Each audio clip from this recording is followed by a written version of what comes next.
So, despite not having a weekend filled with 6, 7 pay-per-views or major events, this week is as busy, if not more busy, than last week.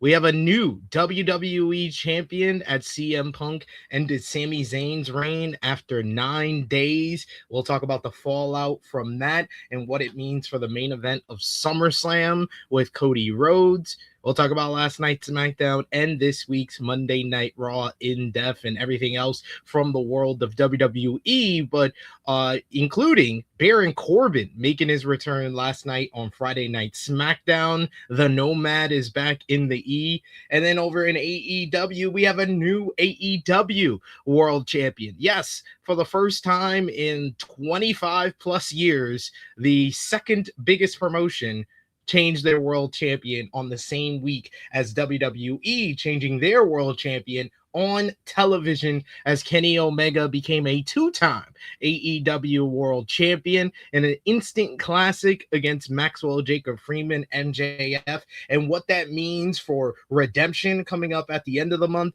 as well as next month's All In. And we'll talk about the All In ticket sales, as well as the SummerSlam ticket sales, and what is the reason for those ticket sales being so low for both of those major shows coming up. Over in TNA, we'll talk about Thursday Night Impact as they had a TNA Knockouts World Championship matchup. CMLL had ROH World Tag Team Championships on the line last night. Is still taking over, and we'll talk about all of that. This is the Tru Heel Heat Flagship podcast. No matter what happened in the world of wrestling, we will talk about it, including, is Sheamus leaving WWE to go to AEW? We'll talk about it. Get your plates. It's the Saturday morning cookout. Hello, this is RJ City, and I am ethically opposed to any more wrestling podcasts. I don't know why you guys are talking about wrestling. It is a niche product. It is a very small industry. Yet, at this point, there's more wrestling podcasts than there are wrestlers. There is something wrong with society as a whole, but as you get smaller and smaller into wrestling, and then the wrestling podcast sphere, it gets even worse. And one such example, if I may turn on the microscope and look at the drudgery that happens to be Tru Heel Heat, SP3, Sid, this is your fault.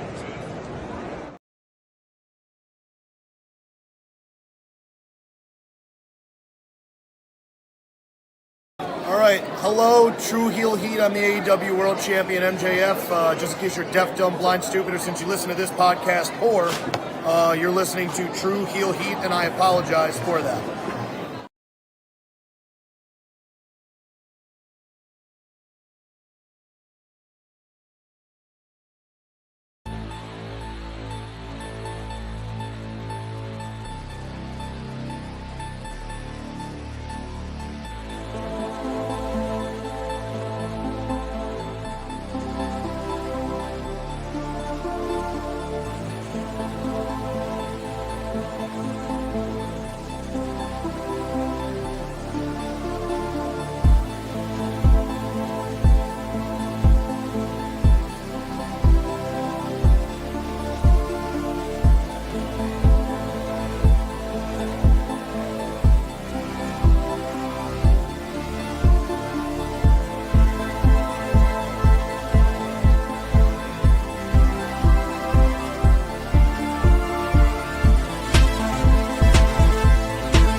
Hello. It is me, your Tru Heel Phenom, SP3, and we are live on the Tru Heel Heat, YouTube, Facebook, and Twitch for Tru Heel Heat 389 Second City Omegas, discussing the latest wrestling news this week, including Baron Corbin returning on SmackDown.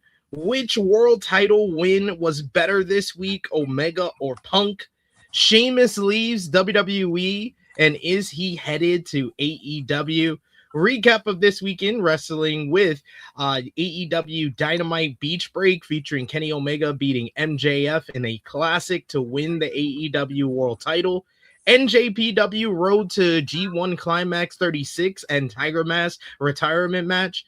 ROH TV on Honor Club, CMLL Martes Popularis and Venice is Spectacular, WWE Raw featuring CM Punk returning to win the WWE Championship, SmackDown featuring Gunther attacking Nick Aldis, NXT featuring Kendall Gray versus Natty in a banger, Evolve, AAA on Fox, and TNA Impact. Plus, we got final predictions for night one of the G1 Climax 36 tournament, and much more. And to break it all down, to talk all about a crazy week in pro wrestling, we got our OG trio back with you this week. First up, we got the princess of all the Tru Heels, Miss Krssi Luv. How are you doing, Miss Krssi? What's happening, peeps? What's going on? Good afternoon, good evening, good night. Happy Saturday. I hope everyone is doing well. Sorry, I keep I got a new dog, so she be all over the place. Gotta watch her. But other than that, what's happening, everybody? So we have WWE as a real shit show. Great job, guys. Like, do something different, and you still put it back on somebody else in 9 days. Poor Sami. I mean, we did talk about it last week that we didn't see it lasting past Monday. So, I mean... It's giving real 6-7-ish, guys. 6 or 7. We also got with us the True Draw himself. Josh, how you feeling? I'm feeling great. Welcome back, Krssi. This was like Thanks. your 80th vacation. Wow. Okay, well, thanks. I mean, hey, it's better than me. Shit, I wish I had one. Who you telling? Trust me, preaching to the choir. But yes, we appreciate y'all. I mean, you guys can take vacations, Just the people who just have to miss out on the show, so Exactly. If I take a vacation, we ain't doing a show on Saturday. What we talking about? They can wait till we come back. It's fine. We appreciate y'all right. for joining us live. Appreciate y'all for watching us on demand. Either way, show your appreciation back. The simplest way possible is by dropping a thumbs up on this video. You can also share this video with all your wrestling fans, friends, and family on all your favorite social media platforms. If you are new to the Tru Heel Heat YouTube channel, hit that subscribe button, hit the bell to stay notified for all the great content here. You can also sound off in the comments down below. Let us know what you thought about this week in pro wrestling. Hit the hype button. That helps us out a lot. You could also sound off in the live chat. We love to interact with all of you and hear your thoughts on this week in wrestling. We'll try to highlight as many of your comments as possible. But of course, if you're feeling generous, you want to give back to what we do here, you want to show your support to the Tru Heel Heat YouTube channel and our flagship podcast, you could do so with a super chat donation. Any dollar amount matters. It goes back to the contributors that you see on screen with us here. And we always appreciate the support. Today, because we hit our super chat goal last week, we'll be doing a Q&A after the show, myself and the True Jaw Josh. So if you are a member of the channel, it's great because you can be a part of our Q&A. But if you're not, hit the join button and become a member of the channel for just $1 a month. You get exclusive content, including our post-show Q&As. And if you are listening to us on your podcast platforms, give us a 5-star review and make us one of your favorites, iTunes, Spotify, wherever you listen to your podcast platforms. But we got a couple of comments to highlight here in the chat. We got Josh's favorite, Zach Minger, who says this is National Blueberry Muffin Day. When's the last time you had a blueberry muffin, Josh? Never. Ever had a blueberry muffin in your life? You haven't lived.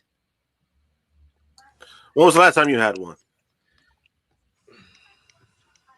Like 2 months ago.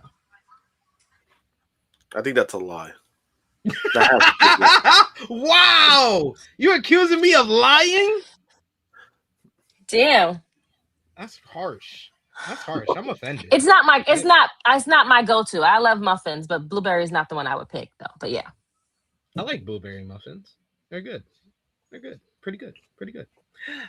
We also got a super chat donation to start us off here. Thank you so much, Jason Edwards, who says, first thing Kenny did as champion was telling Hangman to get his ass back to work. Laughing emoji. Yes, we're going to talk about Hangman Adam Page going to make his return on Collision. Then we'll talk about that as well as Kenny's title win to start off the show today. So thank you so much for the super chat donation. We got a couple of our favorites in the chat. We got Jordan from Canada who says it's a pleasure to be here. He also says Punk was looking jacked. He's got a personal trainer telling him when to eat at the rights. We also got Eric Isaac, who says, hey, THH fam, another wild week of wrestling with new champs, Punk, Omega, surprise returns, Willow, Corbin, and a new hot couple, Theory and Dupree. You had me until the end.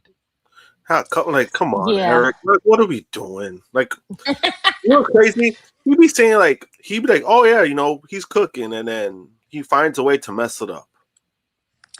This is how I know WWE don't think about shit and do stuff, because it was like you had Dupree talking about Gable and telling how what he did, and then she does the whole thing. What, a week and a half later? Foolishness, hypocrisy at its finest. That's how I know they don't be doing shit. They don't care. They don't care. They don't give a shit. They really don't. That's the damn problem. They really don't. To be fair. Beast of Nolans lets us know WWE shaking hands with Love Island. It's all about the core four.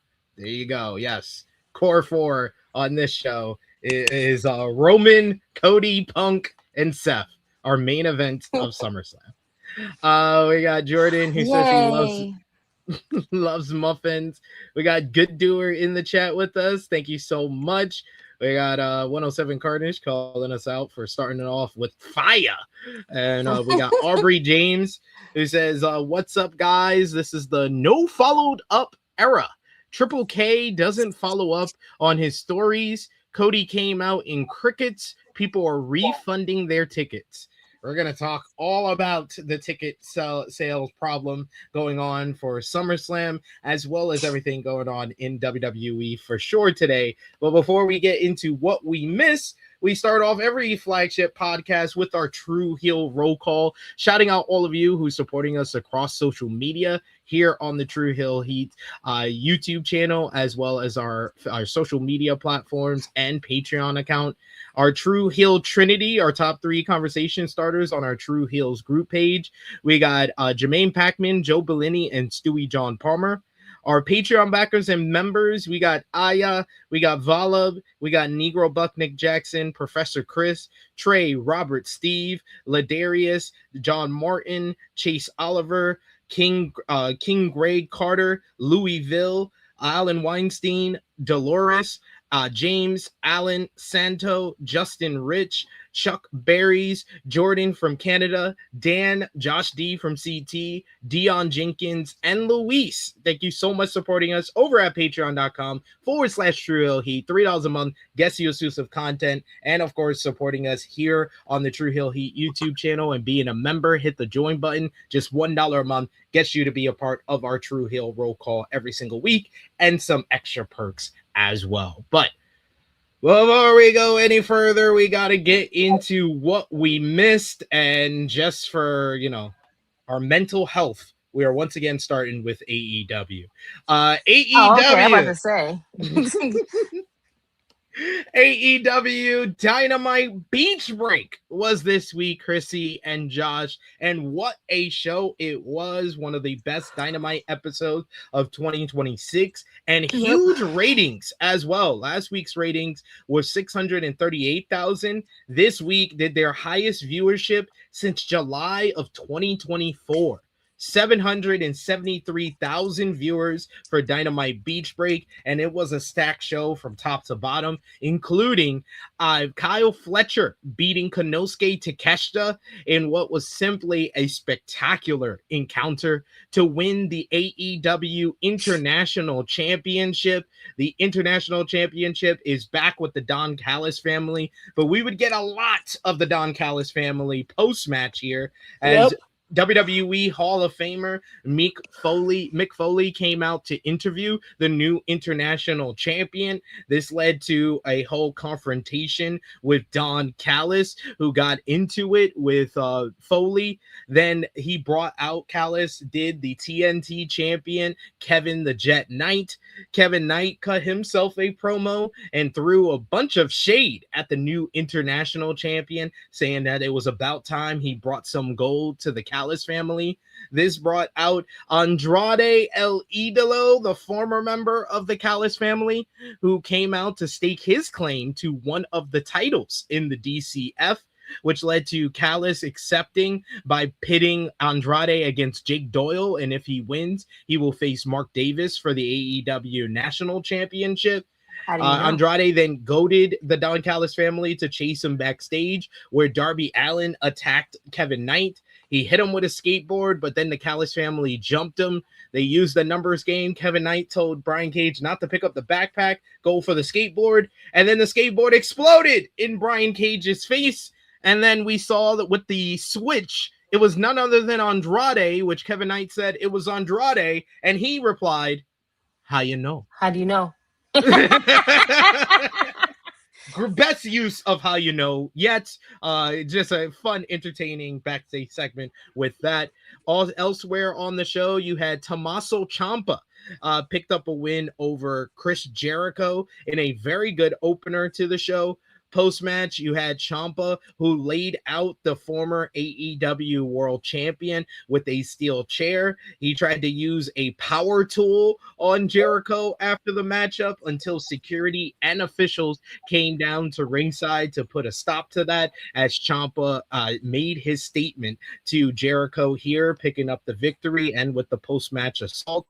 We also had a video that aired to reveal that Jungle Jack Perry has officially re-signed with All Elite Wrestling after weeks of speculation. It is no more. Jack Perry is sticking around with AEW. You also had a return on the show as Willow Nightingale made her return from injury to win the Women's Casino Gauntlet matchup, last pinning Julia Hart.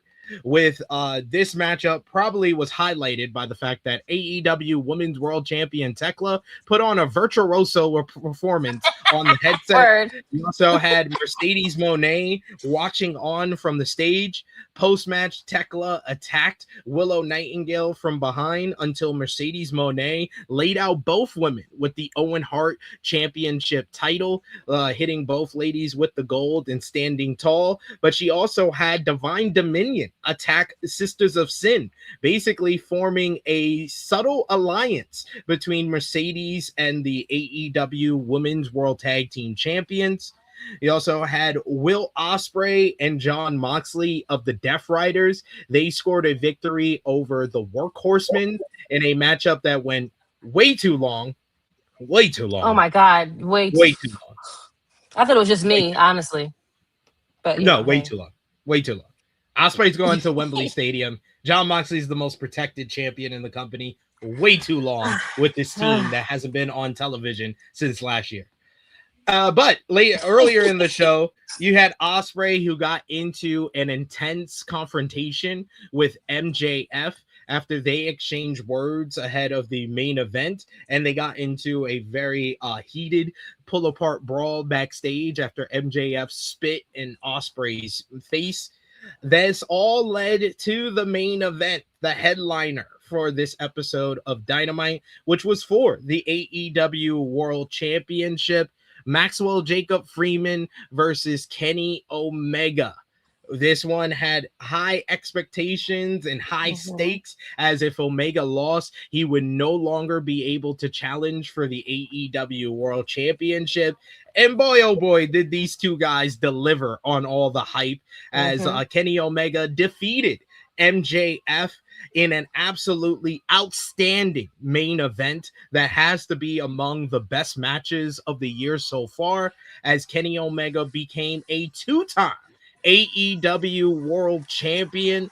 This win came as a result of Will Ospreay coming out to stop MJF from cheating using the Dynamite Diamond Ring. Omega went to use the AEW World Championship, but thought about the way that he won the title the first time and dropped the title down.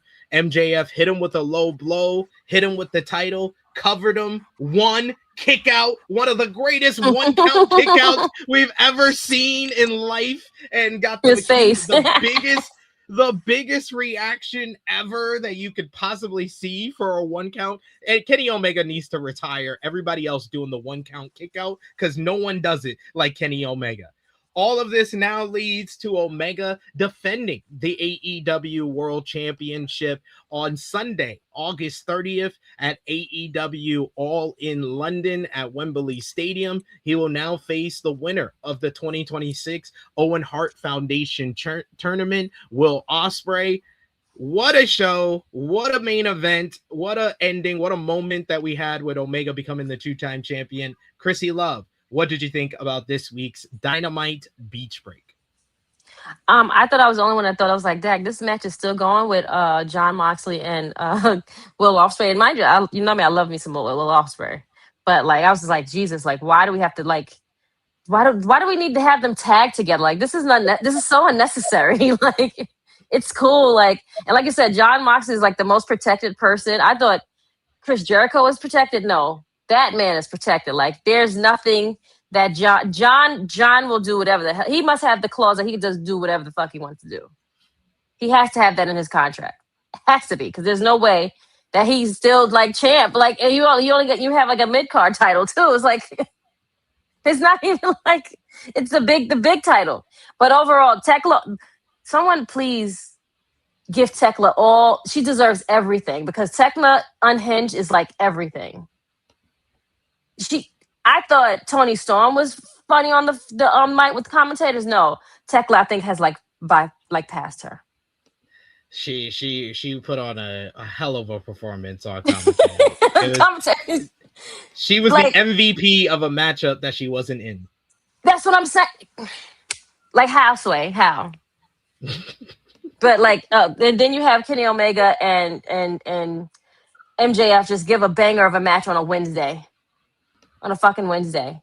But we even Takeshita and Fletcher, like what are we doing? These are like pay-per-view like matches that we had, and you put it on a freaking Wednesday.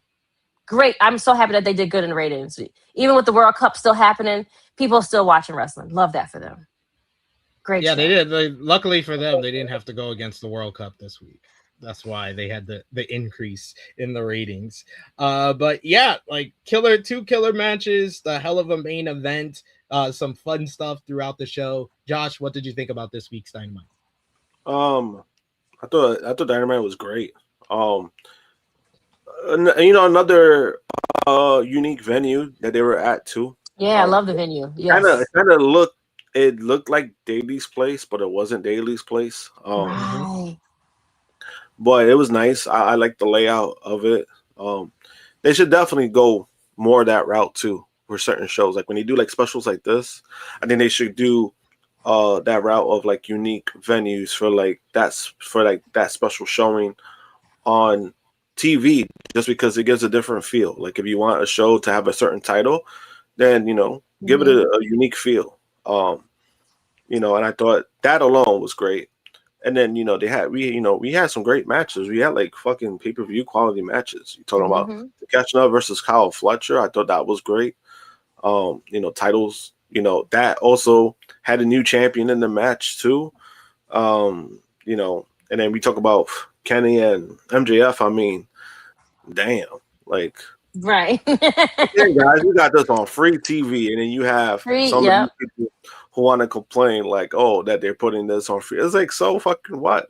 You know, it's like he has a business model, TK, and he spoke about it. They asked about like him putting these kind of matches on TV, and you know, he said, you know, he said what he said, which I think it should be admirable, because I mean, a lot of people won't give that away.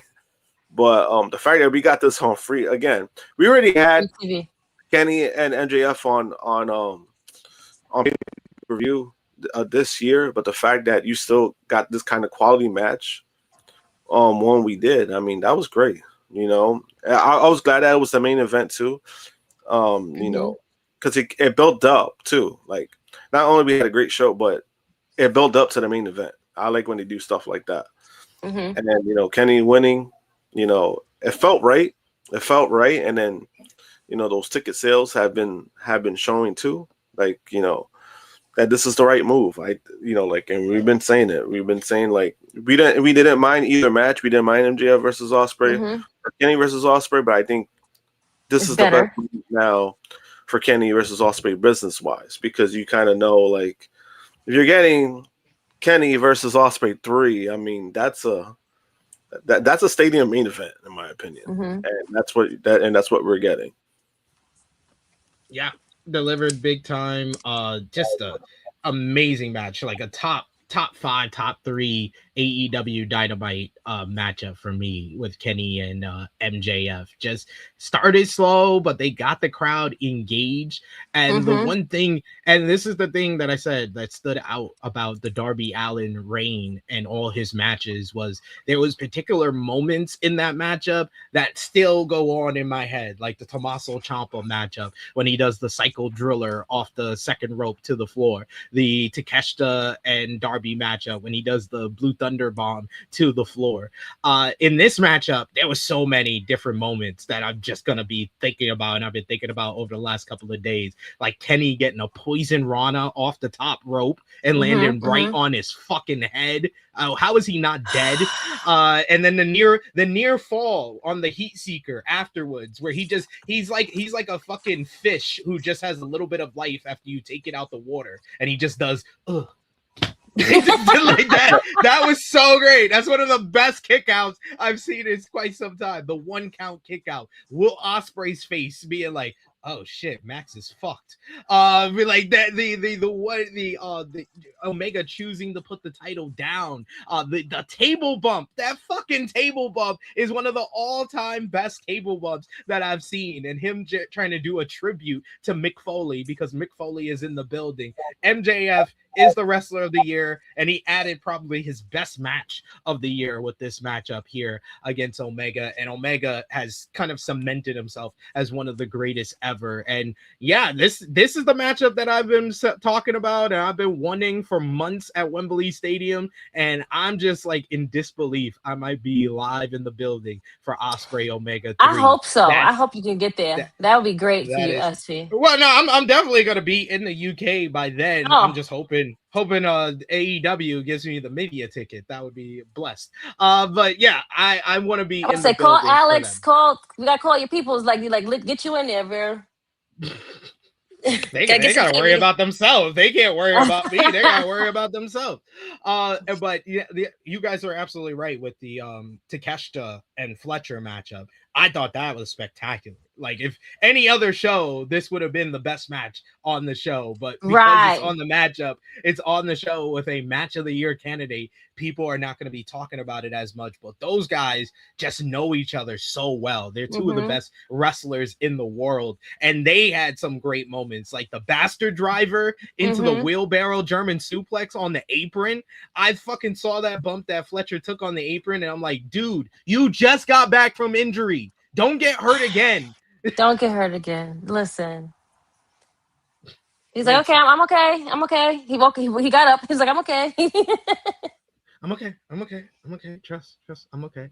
And but yeah, Thekla was a fucking amazing. My favorite line of hers is when Mina Shirakawa comes out, and she's like, wrestling Mina Shirakawa is like wrestling a blow-up doll. Well, honestly, I wish we were friends, because I would just come up to her, grab her, and just go.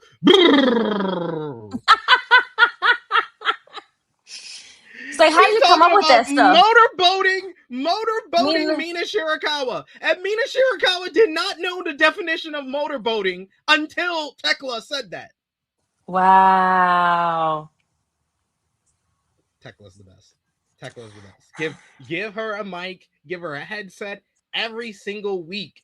The fact that we might not get Thekla in the women's championship matchup at All In pisses me off beyond belief. But we'll get into what they're doing at Redemption, what they're doing at All In shortly here.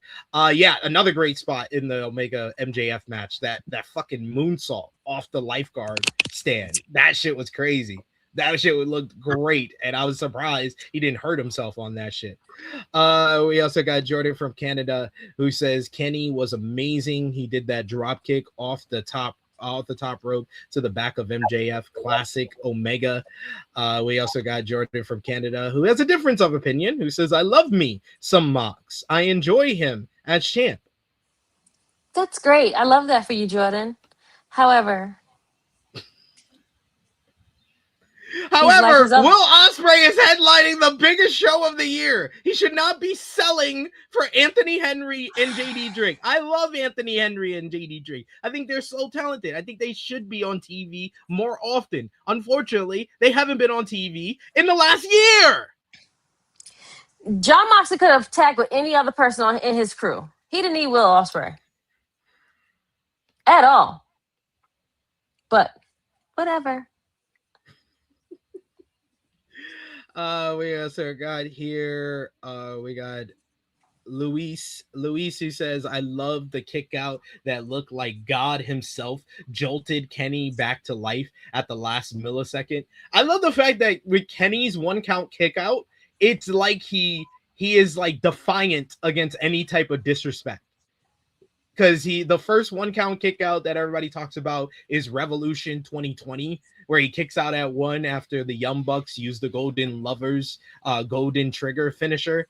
Then it's Will Ospreay doing the 1 wing angel on him at Forbidden Door 2023, and he kicks out at 1. And then this one here was Max trying to cheat, and he felt defiant and disrespected, so he kicks out at 1.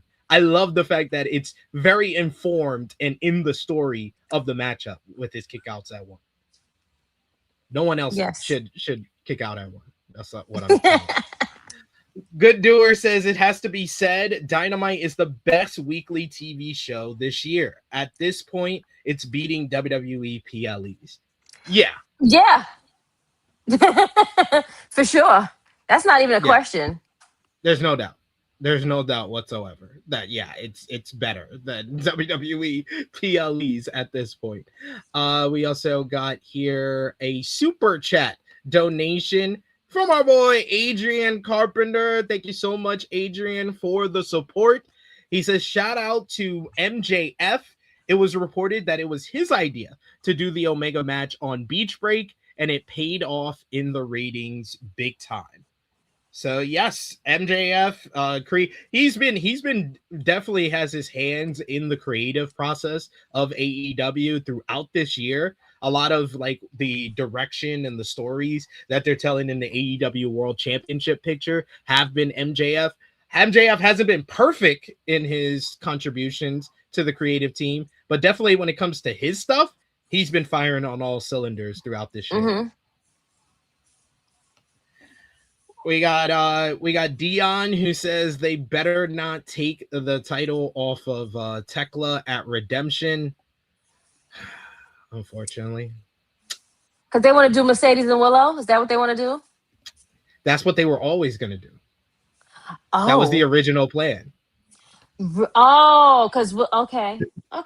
Remember, Willow was in the Owen, and Mercedes wasn't back yet.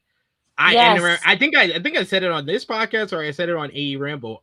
When as soon as Mercedes wasn't part of the Owen, I was like, she's coming back probably by Forbidden Door or after Forbidden Door, and she's beating Thekla for the title. I knew that Mercedes was going to be in the Women's World Championship matchup. They just flipped things around basically. We got here. We got Jason who says, I really hope Thekla is still on the All In card. A non-title women's match is always welcome. Jason Edwards, similar to what I say about WWE fans, when I'm talking about WWE, we need to realize who we're talking about. Jason, AEW's been around for 7 years. We need to realize what we're talking about. We're not getting a non-title women's match at all. We're not. If we do, I will stand up here. I will come back on this show and be like, I was wrong. Thank you, Tony Khan, for giving us a non-title women's match. But we have 3 women's championships in this company. If he's not getting all 3 women's championships on this company and doing a non-title matchup instead, then that's a bigger problem. We also got here 107 Carnage say they may have to change plans. Well, they have changed a lot of plans when it comes to AEW as of late, whether it's the all in plans or whether it's redemption plans. There's a lot for us to discuss coming off the heels of Kenny Omega's title win on Beach Break. Of course, Kenny Omega's title win at Beach Break means that we have a new main event for All In London coming up on August 30th. And we have the latest update on ticket demand for AEW All In London. All Elite Wrestling will return to the marquee Wembley Stadium in London, England on Sunday, August 30th for All In 2026. According to the latest report from WrestleTix, the company has sold 29,127 tickets for the shows thus far. The number is up by 1,020 since the last update. Ow. The surge in tickets can be contributed to AEW confirming Kenny Omega versus Will Ospreay as the main event and the introduction of a summer flash sale, which saved up to 50% on select number of tickets. The cheapest ticket is listed at £31, and 131 tickets are currently available on the resale market. So far, AEW has only announced 2 matches for All In 2026, with Will Ospreay challenging Kenny Omega for the AEW World Championship. Mercedes Moné challenging for the AEW Women's World Championship is the other match. However, her opponent has yet to be determined, as the current champion Thekla will defend against Willow Nightingale at Redemption. THH will provide updates on the lineup for All In London as and when the company announces more matches. So my question to you guys, with the ticket sale increase, mostly I will give most of the credit to the 50% off sale more than the Omega and Ospreay matchup. And I think that a lot of people are being misguided by not bringing up the 50% off sale is the main reason why the ticket sale has gone up, because the ticket prices were a little bit out of hand, and cutting it by 50% has led to a surge of people buying tickets. But Omega and Ospreay is a factor in all of this. So is AEW in the right going with Omega and Ospreay over Ospreay and MJF?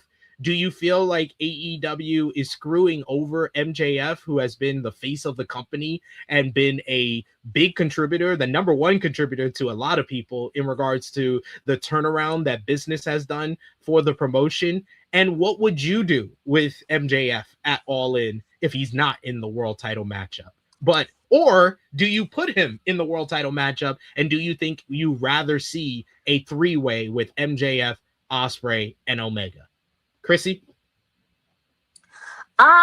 We don't need to see MJF. I mean, he can always get the title back, or he can face MJF. I think the bigger match that people would want to see or sell would be the Omega and Ospreay one. I mean, it would be good to see it as a 3-way, but we really don't need a 3-way. Okay.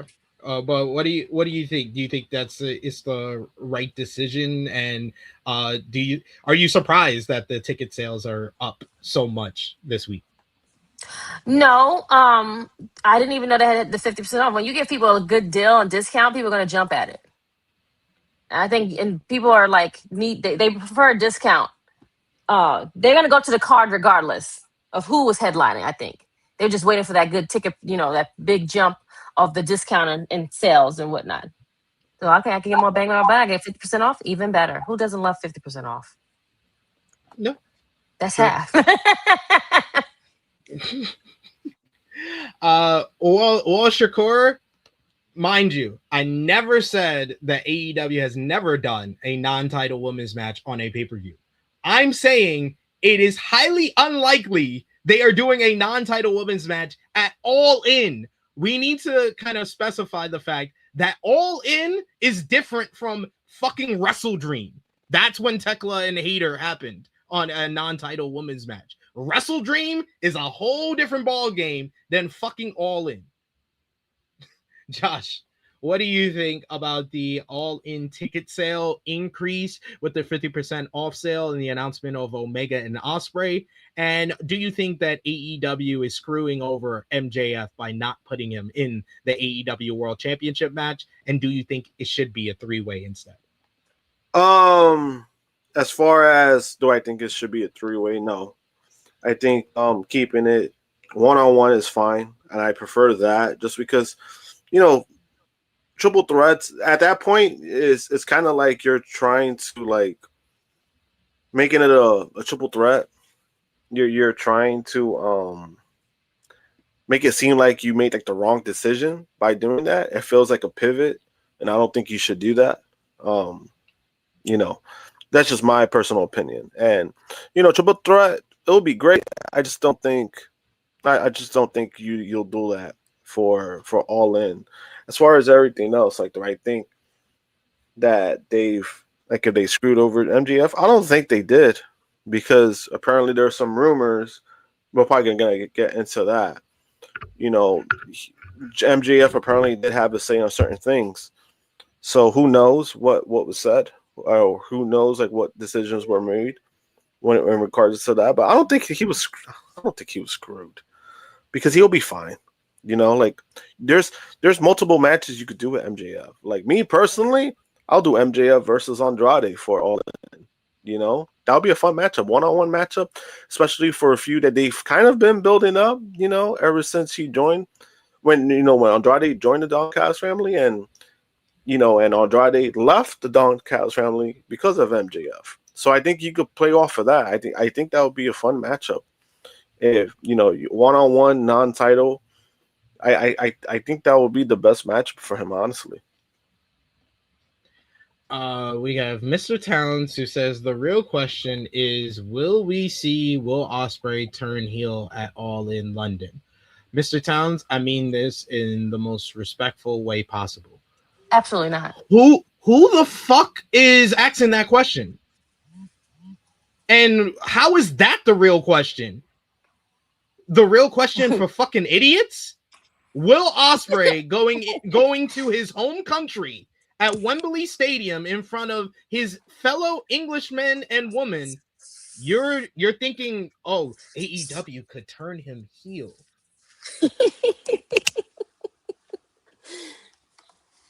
I'm like baffled by that you said that this is the real question.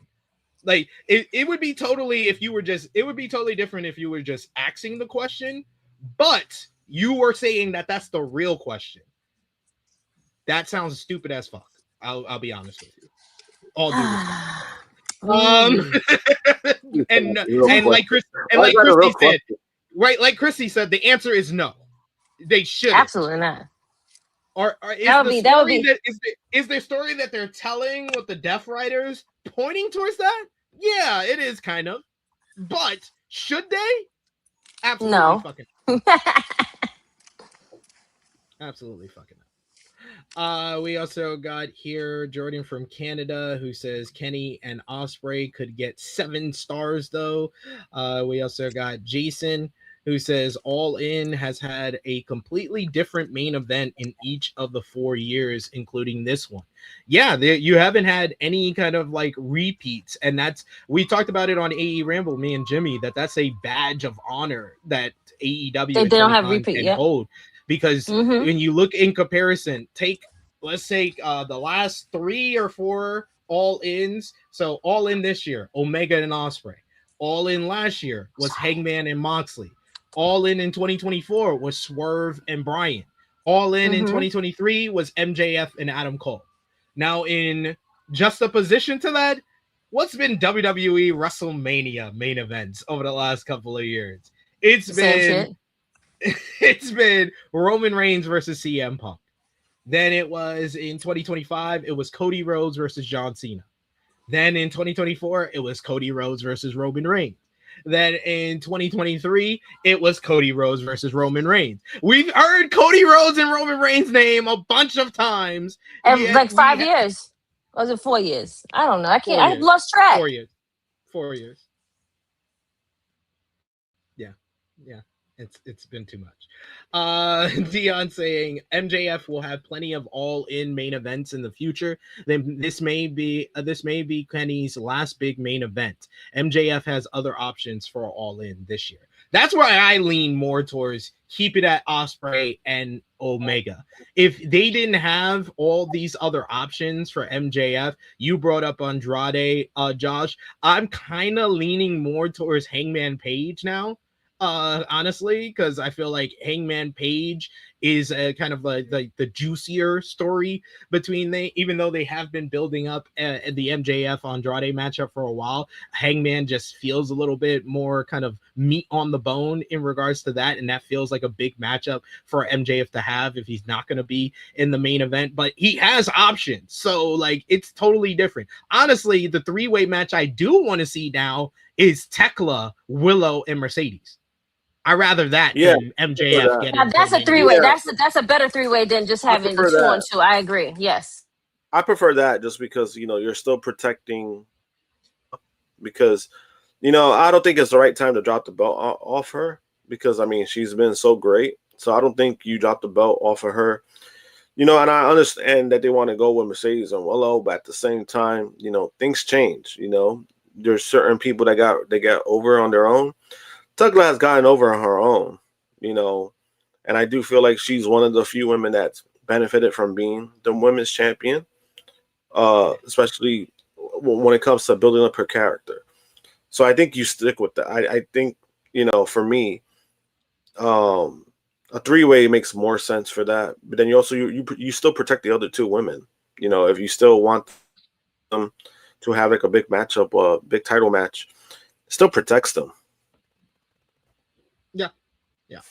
And D. Jefferson, thank you so much. This is the real question. Will we get some type of resolution between Ospreay and United Empire or Ospreay and Death Riders after All In? Because we're not getting it before All In. So that's a better question. We got King Greg who says, I never asked that question. It never crosses my mind anytime. Talking about the question from earlier. We also got a super chat donation here once again from Adrian Carpenter. Thank you so much, Adrian, for the support. He says, SP3, why aren't they talking about All In outselling both nights of SummerSlam? Heck, Double or Nothing did too. It's barely over 20K on both nights. We're going to get into the whole SummerSlam of it all, but yeah, it was very surprising yesterday when the news came out that All In has more tickets sold than both nights of SummerSlam, and it very much was indicative of the boom being over for WWE. But as far as like the all-in ticket sales being down in comparison, they're just below 30,000 with about a month and a half, 2 months remaining before the show. I think that mainly has to do with the fact you are repeating the same building for the third time in 4 years. I think that is kind of number one at the cusp of why the ticket sales are down. 2, London is expensive as hell. It's basically like if you were going to see a show at Madison Square Garden, Krssi, and you got to worry about how much you're going to pay for parking, how much you're going to pay for your kids to eat, all of that. That's basically like traveling into London for a Wembley Stadium show. It's basically the same. It's basically the same type of beast. It's the same type of prices and everything. That has a lot to do with it as well. 3, the tickets were initially put out there and they were exorbitantly more expensive than how the tickets started out in 2024 and 2023. That was a mistake by AEW. I think those 3 factors have more to do with anything, and just overall and I'm saying this as someone that sees like numbers and stuff on our end, on our channel. Overall, over the last month or two, the engagement on our channel has been down because wrestling has kind of died down after all the hype and all the kind of buzz around wrestling in April for WrestleMania. And then that transferred nicely into May with Double or Nothing. It slowed down going into June. And I think that also has to do with why both shows are down in the ticket sales. So, I mean, wrestling has been down because, well, at least on WWE's side, because it's been shit. Well, that's what I said. I think that I think so many people are looking at both things and trying to come up with a reason across the board for both why All In and SummerSlam ticket sales are down, and they're just trying to be like, wrestling is dead, wrestling boom period's over. And I don't think that it's a blanket statement or blanket reason for both shows. That's why I wanted to specify what I think is the All In ticket sale problem. But they seem to be kind of in a positive direction after this week with the 50% off sale and putting Omega in the main event. But we shall see. We shall see what they do next.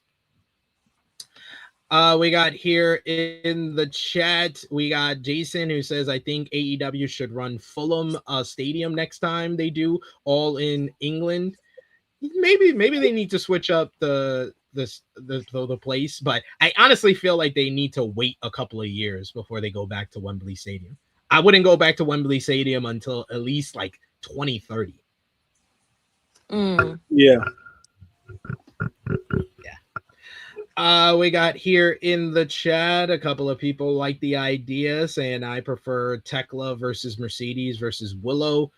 Dion saying I think we're also getting a 3-way with Takeshita, Fletcher, and Okada, so I don't see them doing too many 3-way matches. There's also the potential 3-way of the Young Bucks, Edge and Christian, and FTR. This show is going to have a lot of 3-ways, so I don't think that shoehorning MJF into the main event is necessary when you have 3 other 3-ways you're going to probably do on the show. Yeah, and honestly, the tag match, technically, I think it might be a 4-way, if you know what I mean. It could be. We got Mr. Bonda who says beyond sick of Jon Moxley trying to take credit for Will's success. Storyline pisses me off beyond belief. I can't get into it. I'm not even going to get into it. I hate this storyline. It's so unnecessary. It does nothing for Ospreay. Like, I just can't with this Death Rider storyline. Wall Shakur saying I don't know about a 3-way with the women. That will remind me of when Becky won the Royal Rumble when Vince added Charlotte. Let Mercedes get her earned one-on-one with the champ. She just got an earned one-on-one with the champ last year. This is false equivalency to me. Yeah, and then also you got to also see how that happened. It was a bunch of layered bullshit. Charlotte wins 2 weeks out from WrestleMania. That was force-fed. I don't think it's the same. It's more similar to Triple H, Shawn Michaels, and Chris Benoit, especially if Willow beats Thekla or there's a controversial finish. Thekla should be due a rematch, so everyone in the matchup has a rightful reason to be a part of the matchup. It's similar to WrestleMania 20, not WrestleMania 32, but I'm gonna excuse you from making that comparison. Just because they're women.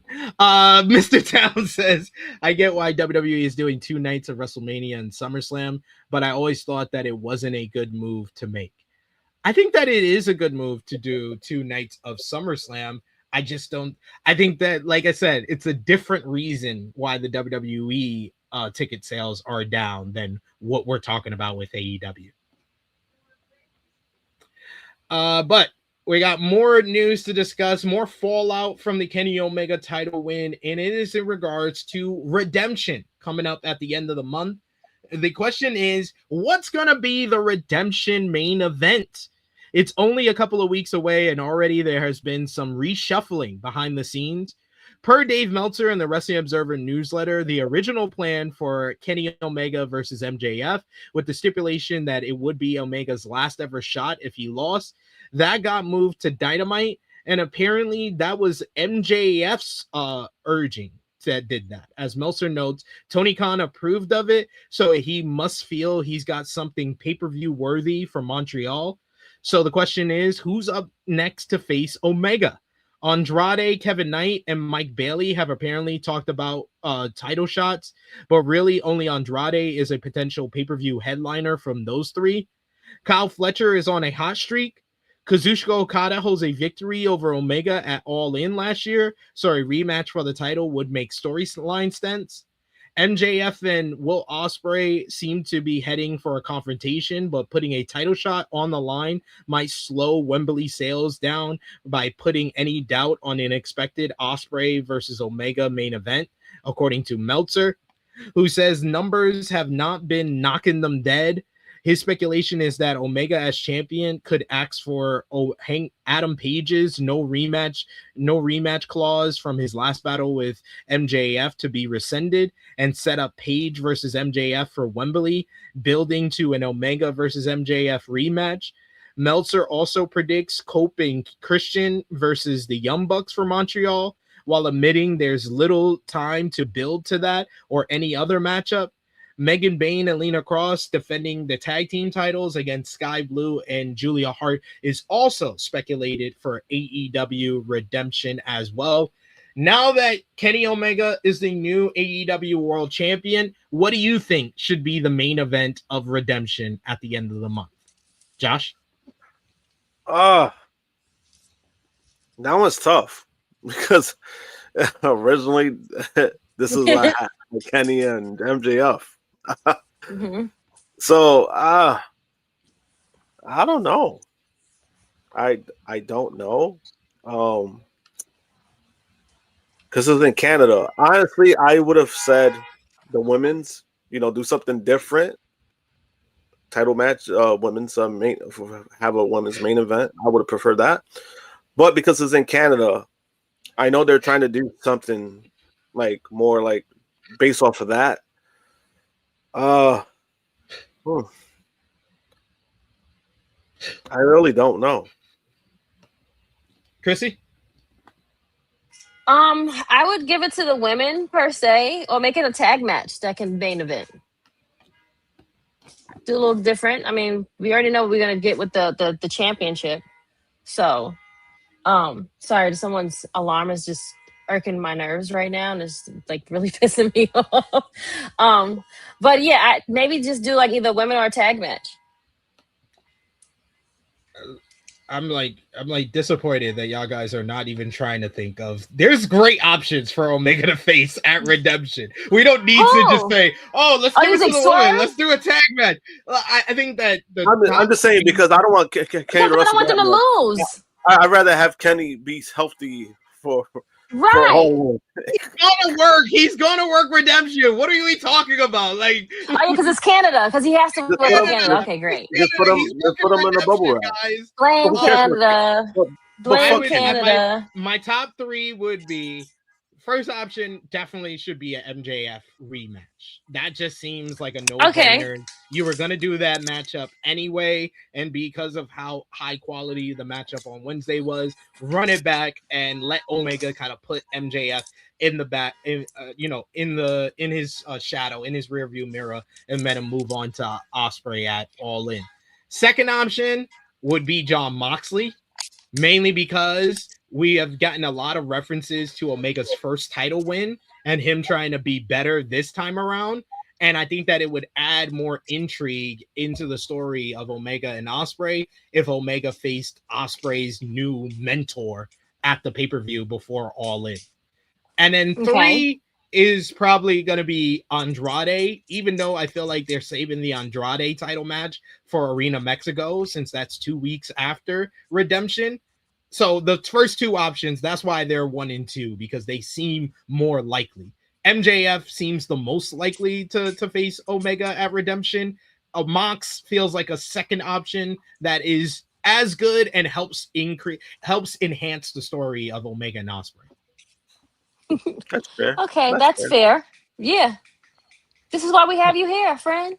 This is why you get paid all the big stuff. Like, we don't have to think so hard. You already have the suggestions. As long as they got Omega and bubble wrap, I'll be fine.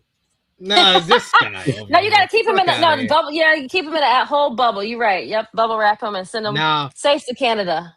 No, you said no. Okay. No. He needs to wrestle all day, every day. Good doer saying, with AEW doing big steps for pay-per-views this year, I think we're getting the men's casino gauntlet for the main event. What?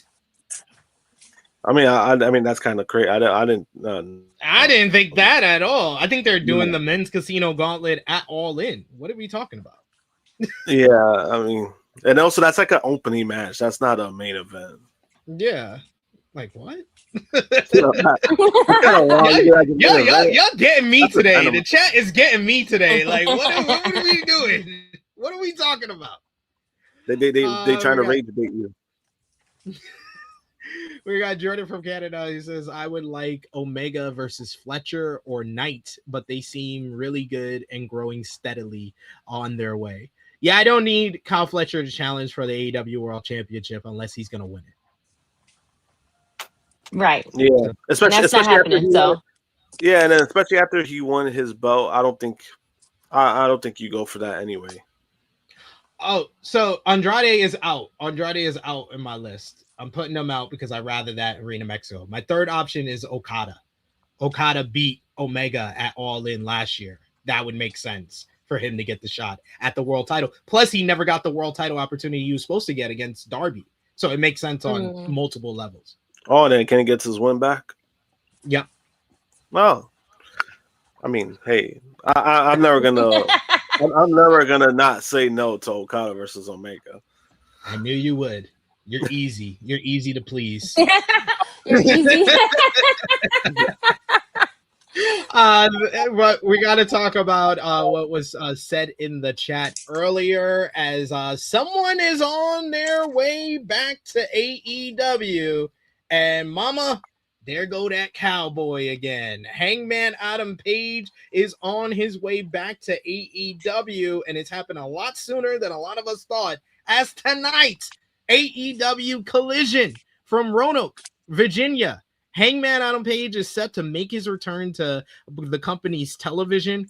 On the Saturday night episode of Collision, Tony Khan announced in a live stream that the former AEW World Champion will make his first appearance since AEW Revolution in the opening segment of Saturday's show. He then confirmed the news with a separate announcement. Page last appeared at AEW Revolution in March, where he lost a match to MJF for the AEW World Championship. As a result of the match stipulation, Page can no longer challenge for the AEW World Title.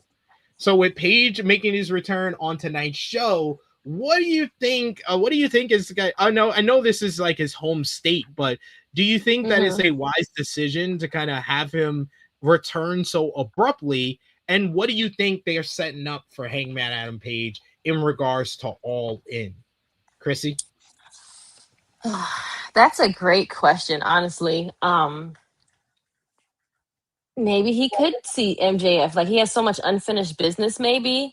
It could be another swerve encounter. Maybe we throw Darby in the loop of that. You know, Darby doesn't mind fighting anyone. It doesn't give a shit. So like, it could be so many aspects of like why we're throwing him out there. Maybe he's gonna go out just to do a promo. I don't know if he's gonna even wrestle, but like, it could be so many aspects of like why or who he can even like go against. Josh. I was like, here you going? There's like Josh gonna answer. No, I mean, because I know I said MJF and Andrade, but I actually do like the idea of MJF and Hangman. Because like you said, unfinished business. Maybe there's a way. Actually, no. I don't want them to use like that whole stipulation of like when he said like, "Oh, you can never face for the title again," and then that's his way of trying to get it back. I'm like, no, I like the fact that if Hangman turns heel, he goes back on his word on that. So I think they should keep that intact. But I mean, I do like the idea of Hangman again for All In, kind of build up something off of that, and you see where it goes from there. Should be interesting to see what Hangman's going to do on tonight's show and how he's going to be involved in the build to All In, because he kind of played like the background heading into the last Wembley Stadium show, and then he was a part of the Casino Gauntlet instead. So be interesting to see if he's going to be geared up for a big grudge match or a title match on the show. Christian Ramos says, not gonna lie, I was expecting Speedball versus Omega in Quebec because Speedball is from Montreal. Oh, that's cute. Speedball Mike Bailey has lost a lot of key matches, so no, I was not looking for him versus Omega because he lost to Jake Doyle last I saw him. So that's why I said that's cute. Mr. Vonda saying no more champions fighting other champions, please. TK, people got to defend their own. We had Jordan who says Okada is a great option. We also got Lab Glass with the best catchphrase in the game right now, which is Josh's: easy to please, hard to beat. That's what Josh tells.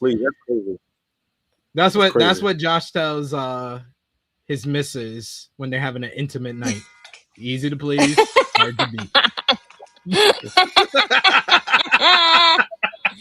She likes it too.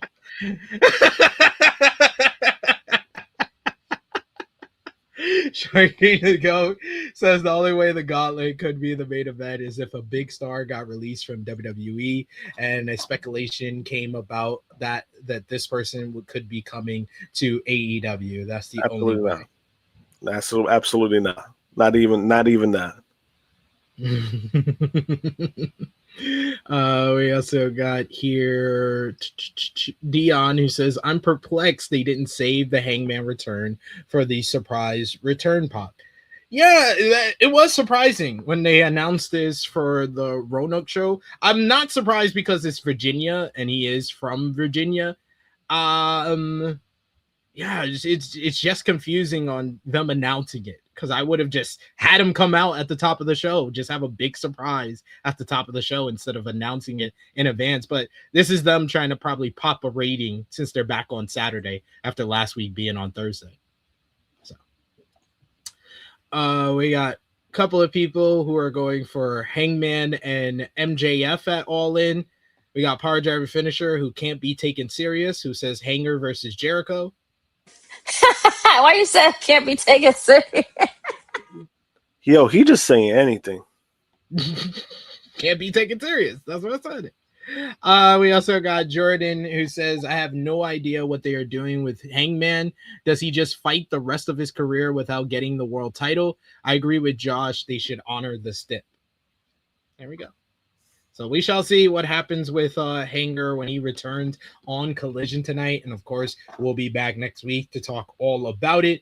But someone who is officially back in AEW, re-signing with the company earlier this week, was Jungle Jack Perry. We saw the video on AEW Dynamite. He is staying with AEW for the foreseeable future, and a new report has some context on whether WWE had any interest in bringing Perry in had he not re-signed. According to WrestleVotes Radio on Fightful Select, there were little to no discussions in WWE about trying to sign Perry should he have become a free agent. According to sources in WWE, there was not a big desire to bring the former AEW national champion in, with the predominant sentiment being that he didn't fit in WWE's current landscape and was never viewed as a realistic target. Perry, of course, had an altercation with WWE superstar CM Punk back at All In 2023 that led to Punk's termination from AEW.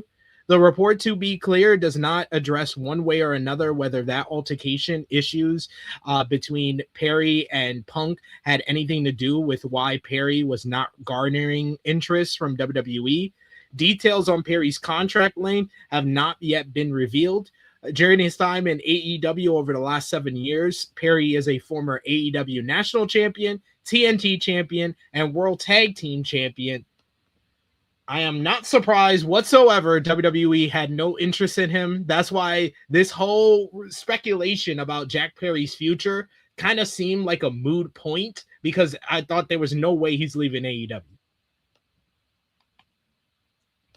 So I agree. They don't have any. They're not looking. They're not looking for that. No. They're looking for. That's not. He's not that brand that they're looking for. This is true. Yeah, but also the main reason Phil's still there. He's not going to work with Phil. Oh, that's true. I forgot all about I forgot about Phil. Damn. You're right. That's the main part. That's the main part for sure. But someone else who is re-signed with AEW this week is the Dark Order. The Dark Order are remaining all elite moving forward. The trio reportedly signed a new deals with AEW and ROH. Fightful Select reports that AEW has signed Evil Uno, Alex Reynolds, and John Silva to new deals to stay with the company. The report notes that the trio's contracts were among those that were coming up this year. Uno, Reynolds, and Silva have been part of the Dark Order since 2019, with Uno a founding member of the group, while Reynolds and Silva joined the group in December of 2019. They are the three remaining members of the stable, which previously included the likes of the late Brody Lee, Colt Cabana, Preston Ten Vance, Stu Grayson, and Anna Jay. The Dark Order primarily compete on ROH these days, and the report notes that Evil Uno is now working as a coach / producer for AEW and ROH. Hi, Prince. Oh, good for him. Hey, Prince. Get that double bag, that double contract. Go ahead, Evil Uno. I respect it. Some news this week. Fans in Chicago, you're getting some AEW content because AEW All Out is returning to Chicago, Illinois. All Elite Wrestling has confirmed the date and venue for All Out 2026. Earlier this week on Q101 Chicago, Tony Khan announced that AEW All Out 2026 will emanate from the Now Arena in Chicago, Illinois on Saturday, September 26th. The report has since been confirmed by All Elite Wrestling. The company further announced that early access premium seating will be available from July 7th, and tickets will go on sale on July 13th. Meanwhile, we had another show announcement this week from Tony Khan as he announced Ring of Honor's next pay-per-view. Ring of Honor is set to return to the iconic 2300 Arena next month. Earlier this week, the company confirmed on social media that it will return to Philadelphia for a showpiece event, Death Before Dishonor, on Friday, August 21st. It's worth noting that last year's event also took place at the former ECW Arena. The promotional poster features World Television Champion Blackheart Leo Rush, ROH Women's World Champion Athena, Women's World TV Champion Red Velvet, Lee Moriarty, the Pure Champion, Zeta Steel, and the trio six-man tag team champions Dalton Castle and the Outrunners. So Death Before Dishonor coming up the week before All In, and then All Out at the end of September. I expect WWE to announce a brand new show on Saturday, September 26th called Sum In. The opposite of All Out, Sum In. That's what WWE is going to do. Sum In. Only some. Yay, SP. Veteran commentator Jim Ross had some bad news this week as he announced that he is scheduled to undergo brain surgery. On the latest edition of his Grillin' JR podcast, the legendary commentator provided an update on his health status. As noted previously, Ross took to social media last month to say that he had been in the hospital for 3 weeks. Later, PW Insider reported that Ross suffered a fall after returning from AEW Double or Nothing 2026. He also suffered a fall before departing for the show. Toward the end of June, JR revealed that he was returning home after an extended stay in the hospital. And then he revealed that he is ready to undergo brain surgery on this week's Grilling JR podcast and is cutting back on his public appearances. JR added that the surgery has been approved by a cardiologist, and he is pushing for it to take place in the next week or so. He said, I quote, "I feel pretty good. I'm getting better every day, and I still got a ways to go, but I can't drive yet. I'm cutting back on my appearances. I got one big one coming up in Minneapolis in a few weeks. And I'm just battling. I'm getting ready to have another surgery, brain surgery this time. That's going to be an adventure. I don't think they're going to find much in my brain. I'll be in the hospital for a few days. Hopefully nothing will go wrong. I've got a great surgeon." All of us here at THH send our best wishes, and hopefully everything goes well with the brain surgery for good old JR. Yes. Someone who is leaving All Elite Wrestling after an extended stay with the promotion is Jake the Snake Roberts. He signed with AEW in the early days back in 2020 after making appearances in the corner of Lance Archer, and he had been with the company from 2020 to 2024 before trading Archer to the Don Callis family for the LFI, La Faction Ingonables. Roberts was taken off television in November of 2024 and hasn't been seen in AEW since then. He had also been working with AEW's community relations department during his time with the company. In an interview with Bill After this week, he said that he revealed that he was no longer employed by All Elite Wrestling, but had no bitter feelings towards Tony Khan or their promotion. Roberts also admitted that he hadn't been watching much pro wrestling lately, which is understandable given his physical issues and his fight to stay sober, of which he said is going well right now. On Tony Khan, Jake Roberts said, "I just finished up working for him. I'm no longer employed by him. He is awesome. Really is. A breath of fresh air." So we'll see if we see Jake Roberts back in the wrestling world, but I doubt it. I think he's pretty much done after this. Yeah. Yeah. And then, yeah. No, I was going to say, because his health hasn't been as the great. best. So, yeah. Man, it's been bad over the last couple of years, so hopefully he can have a good bill of health moving forward. We shall see. Oh, what the hell? Then finally we had some news about the latest independent company that is heading to my AEW. Maple Leaf Pro Wrestling is the latest promotion to join the streaming service. The company's new weekly series, MLP Mayhem, is set to stream free for fans in the United States and more than 100 other countries on this platform. Founded by Scott D'Amore in 2024, Maple Leaf Pro Wrestling has worked alongside AEW and Ring of Honor in several occasions, including earlier this year, it partnered with ROH for Global Wars Canada, continuing the working relationship between D'Amore and Tony Khan that started during AEW's partnership with TNA. AEW announced the partnership on X as part of their My AEW continued expansion. Beginning July 16th, new episodes of MLP Mayhem will be released on My AEW every Thursday. The first season will consist of 12 episodes. Fans in Canada will see the series premiere one day earlier thanks to Maple Leaf Pro's television agreement with TSN. The show debuts on TSN2 on July 15th at midnight Eastern, 9 p.m. Pacific. Viewers will be able to watch each episode through the My AEW app after its Canadian television broadcast. The series features a roster that includes Stu Grayson, Giselle Shaw, Johnny TV, you got Rhino over there, and much, much more. So congratulations to MLP for getting into this partnership with My AEW and for AEW for further expansion of the My AEW app.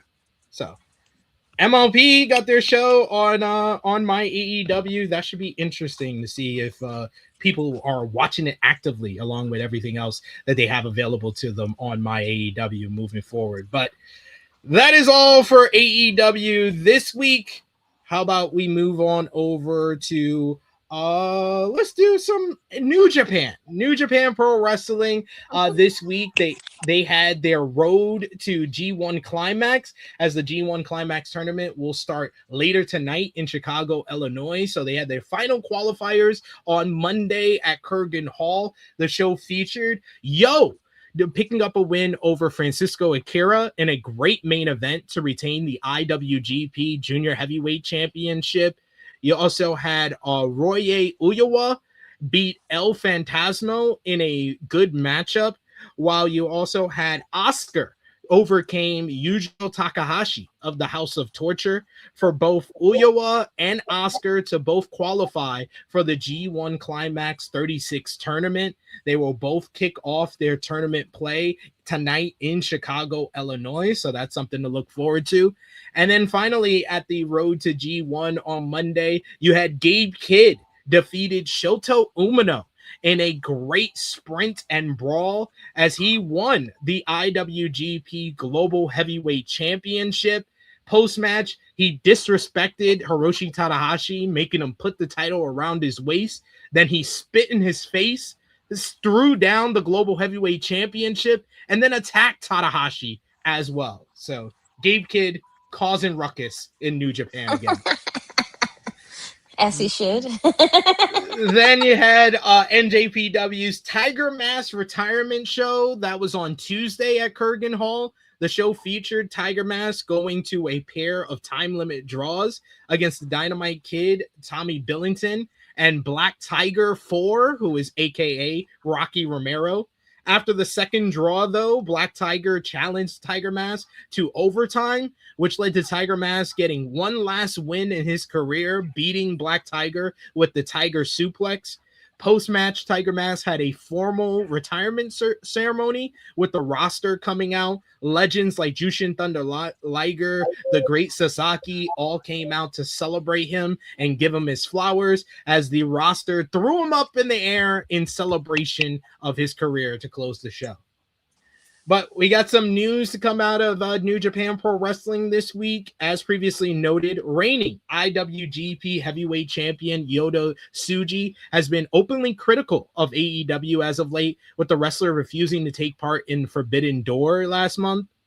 Sean Rossap answered a fan question asking if Yota Tsuji genuinely dislikes AEW or if it's an elaborate work.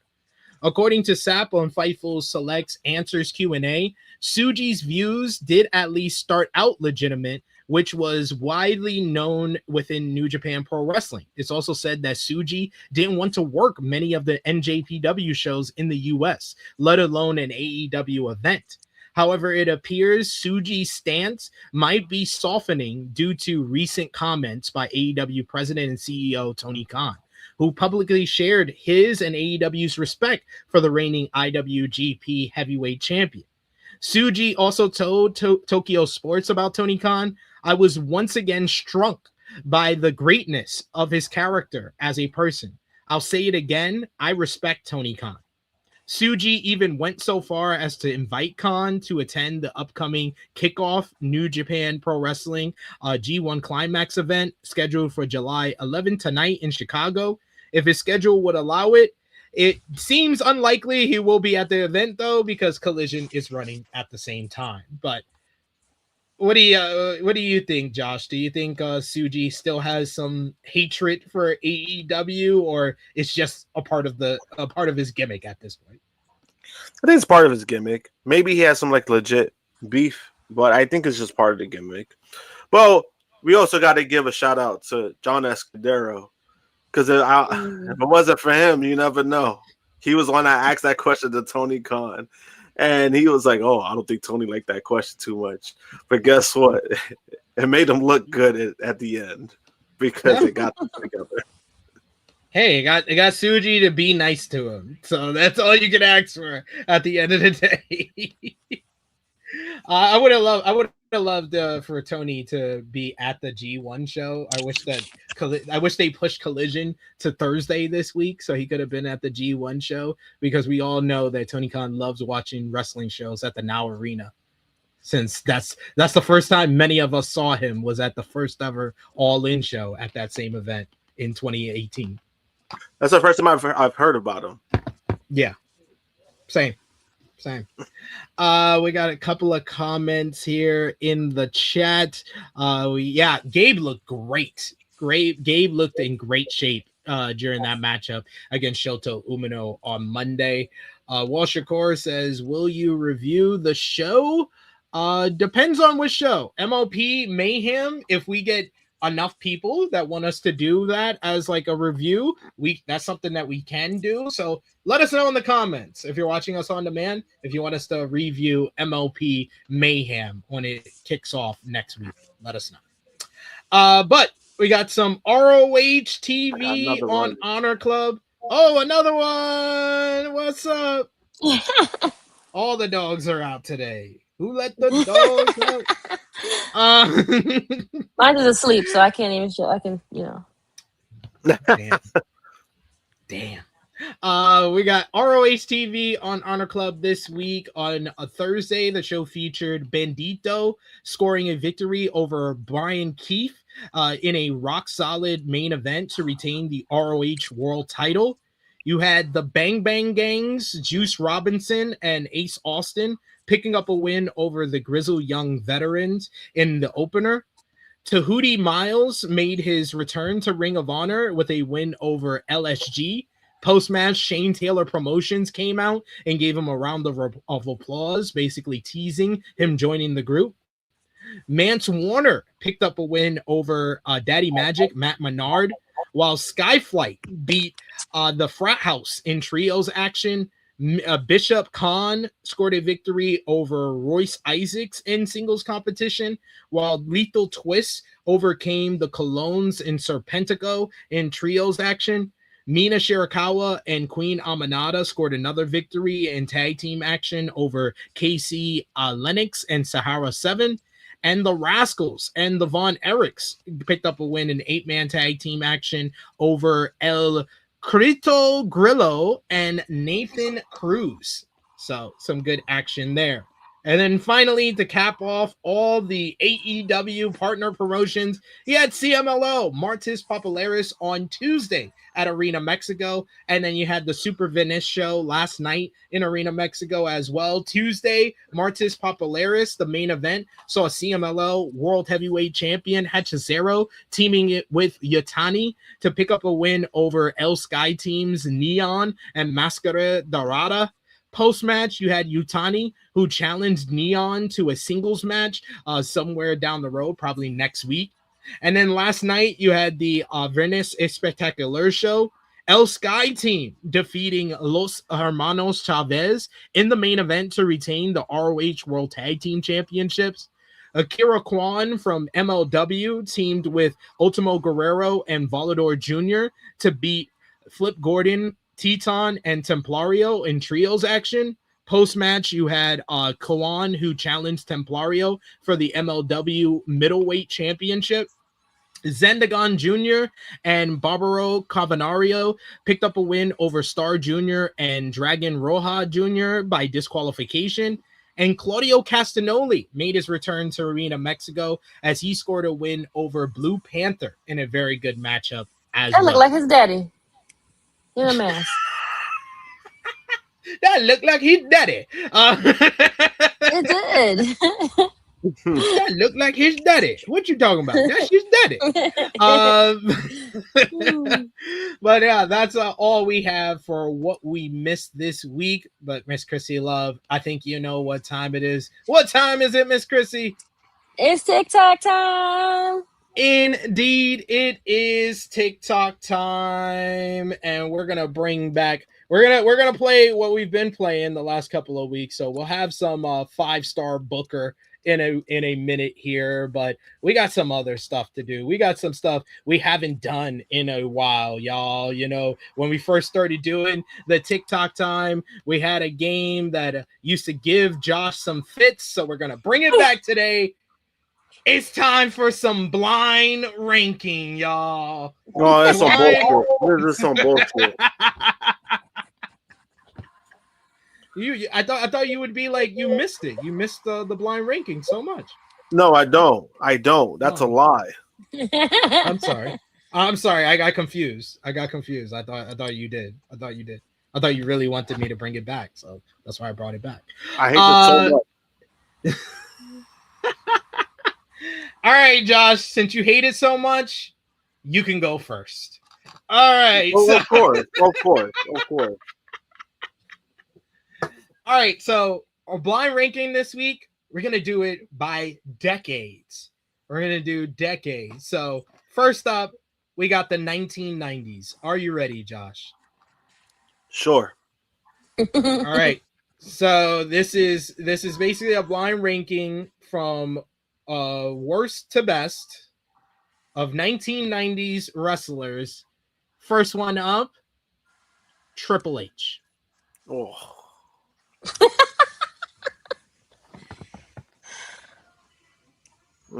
I'll put him on 5 by default. Fuck Triple H. Wow. Just shitting on our faithful CCO. God damn. Our? Who's our? Right. Our faithful CEO. Then we got the Heartbreak Kid, Shawn Michaels. Oh, easily number 1. Okay. All right. Then we got Bret the Hitman Hart. 2. All right. Bret the Hitman Hart, 2. Then we got Macho Man Randy Savage. I'll put him at 4. Macho Man. And then your number 3, Stone Cold Steve Austin. Sounds about right. Wow. Okay. I mean, I would have put Stone Cold number 1, but I'm fine with HBK. HBK, Bret Hart. Those are the two guys I grew up watching. Like, that's what got me into wrestling, so I don't mind it too much. That's fair. Okay. So Josh's blind ranking of 1990s wrestlers. 5, he's got Triple H. 4, he's got Macho Man Randy Savage. 3, he's got Stone Cold Steve Austin. 2, Bret the Hitman Hart. And 1, the Heartbreak Kid, Shawn Michaels. Okay. Krssi Luv, are you ready? Yes. All right, you're doing 2000s wrestlers. 2000s. First one up, Kurt Angle. 4. All right. Kurt Angle at 4.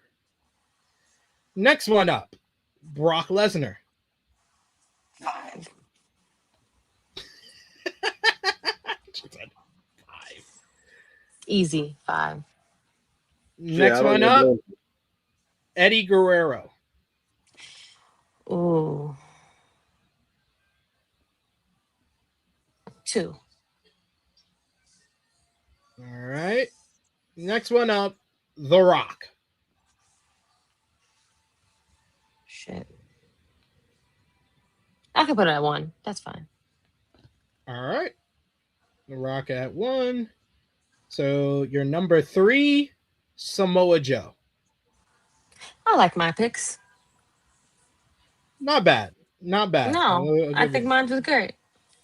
Give you credit there. All right. So Krssi Luv's blind ranking of 2000s wrestlers are 5, Brock Lesnar. 4, Kurt Angle. 3, Samoa Joe. 2, Eddie Guerrero. And 1, Brock Lesnar. Oh, no, 1, The Rock. Excuse me. 1 is The Rock. Yeah, 1 is The Rock, yes. I think I did mine's very well for who I got. I think you did well. All right, Josh. Are you ready? Ready? All right. So you're doing 2010s wrestlers. Okay. First up, AJ Styles. Ooh. 2010 wrestlers. I put the AJ, whole 2000 and the teens till 20. Is that what we ranking from? I'll put him number 2. 2000 through 2009. 2009. I'll put him number 2. All right, AJ Styles at number 2. God, Prince is being annoying. Next up, John Cena. You got to see what he's doing. Like, what are you Show us. doing? Next up, John Cena. John Cena. And this is like for any company or just WWE? This is best to worst wrestlers. Yeah, overall. That's how I felt about Kurt Angle. Did not specify what companies, no companies. It's just wrestlers from the decade. All right. I'll put Cena. I'll take my chances. I'll put him at number 5. Oh. Wow. One of the GOATs at number 5. Disrespectful. Next up, Kenny Omega. Number 1. That's why I put John at number 5. He tried to get you. He tried to bait you, yo. He really did. I really did. You're not full of me, pal. Hey, I'll give you credit. You didn't fall for the bait. You didn't fall for the bait, so I'll give you credit. Then we got Kazuchika Okada. Number 3. So that means you're number 4, CM Punk. That's fair. Oh, you did good. You did good. Yeah. That's fair. That's fair. I like it. So Josh's ranking for 2010s wrestlers, 5 is John Cena, 4 is CM Punk, 3 is Kazuchika Okada, 2 is AJ Styles, number 1, Kenny Omega. That's a good one. Fair ranking, I feel like. Pretty good one. Because AJ, man, because anybody can say what they want about AJ Styles, but AJ Styles, you're talking about like that mid 2010s, like he had that incredible run even when he got into WWE. Nobody thought he was gonna make it, and he ended up being like at one point he was like the best talent they had on their roster. So sure. All right, Krssi, you're up. 2020s now. Final blind ranking. All right, first up, Swerve Strickland. 4. Next, MJF. 3.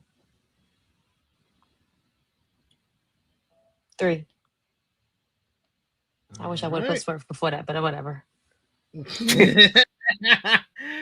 Next, we got Roman Reigns.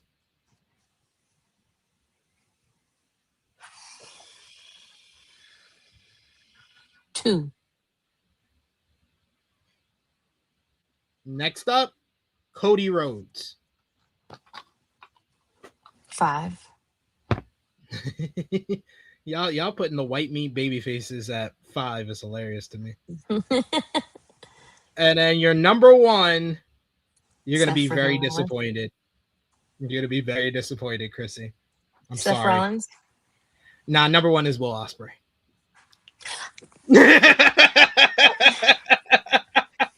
To be honest, Cody being number 5 on that list, the only one I would have changed would have been Swerve and MJF, but that's it. Fair. Other than that, I'm happy with what I did. Your past experience doing that game came back to your benefit here. Y'all did well. Y'all did well. Yeah, I need to give y'all longer hiatuses from doing the game. Y'all got better because y'all haven't played it in a while. We got a couple of comments to highlight here. We got 107 Carnage who says Suji given that Bret Hart type of heat. I do love it. We also got Jordan from Canada who says gotta watch more ROH for the man Leo Rush. We got Mr. Mr. Bonda saying how was Bandito versus Brian Keefe, was looking forward to it but fell asleep before ROH. It was good. It wasn't great, but it was good. Shabazz Jones in the chat who says they need to strip Rhea Ripley of the title and have Charlotte beat Jade for it. we're definitely gonna talk about everything going on with that picture right now, especially considering Rhea Ripley revealed that she has a torn meniscus. So she ain't coming back no time soon. Yeah, meniscus are tricky too. Oof. Yeah, not the best news that you wanted to hear here. Where's that at? What part? Where's that at again? It's like it's on the like when you're on your knee, it's basically on towards like where your knees buckle, like touch each other. Like the move, yes. No, like both of your knees. Like when both of your knees touch each other. Oh, yes. So your meniscus is on that side, like it's on the side muscle. So it's okay. more. So it's more near the LCL more than anything. It's not near the ACL. So like that's the best case scenario. But meniscus, they're very tricky. You could be out for 4 weeks. You could be out for 8 months. That's how bad those meniscus injuries could be. Wow. So yeah, hopefully she's gonna be all right, but we're getting into that in a bit here. We got one last game for TikTok time. It's time to play some 5-star Booker. Let's see if Krssi Luv can continue her streak of whooping our ass. Here. You had to see Top Guys last week, Krssi, because man, that was brutal. Top Guy, I felt like Top Guy was purposely trying to get like the lowest score possible. No, he was, but it was like, damn, like he did too good of a job. You forgot what game it was. He did so much of a good job. But yes, we're playing some 5-star Booker. Krssi Luv is our reigning champion out of the three of us. Krssi, you're gonna go first. All right, you're gonna set the bar for us today. Okay. All right. So we're gonna spin for Krissi's venue. She's at the PC, the WWE Performance Center, Orlando, Florida. Is this COVID? Jesus. You got WWF 1966. What the fuck? What the fuck? How is that a roster? How was that? Like, what the fuck? That's a setup, son. I promise you. There's Bruno Sammartino. That's the only person I know. I'm about to say Bruno. Yeah. Give me Bruno because if you put me in a salt trap to guess anybody on this roster, I'm dead. Where are we putting Bruno? In the middle. He have to be like match 3. All right. Spin it again. You got WWF again. Oh no. All right, well, we're gonna respin it because that's wild. That's right. Or at least spin the year. Let's skip the year. Let's see if we can get another year in WWF. Nope. We got the 70s. Jesus freaking Christ. Oh my god. We got Andre the Giant here. Put Andre. Okay, put Andre and Bruno, I guess. I don't know. Andre versus Bruno? Bless you. Oh, thank you. Thank you. Yeah. All right. Okay, now you got Progress 2026. So you got Big Damo here. Car Noir is good. Giselle Shaw. Kanji is good. Lena Cross. Blackheart, Leo Rush. Leo Rush. Man like Leo Rush. Where are we putting him?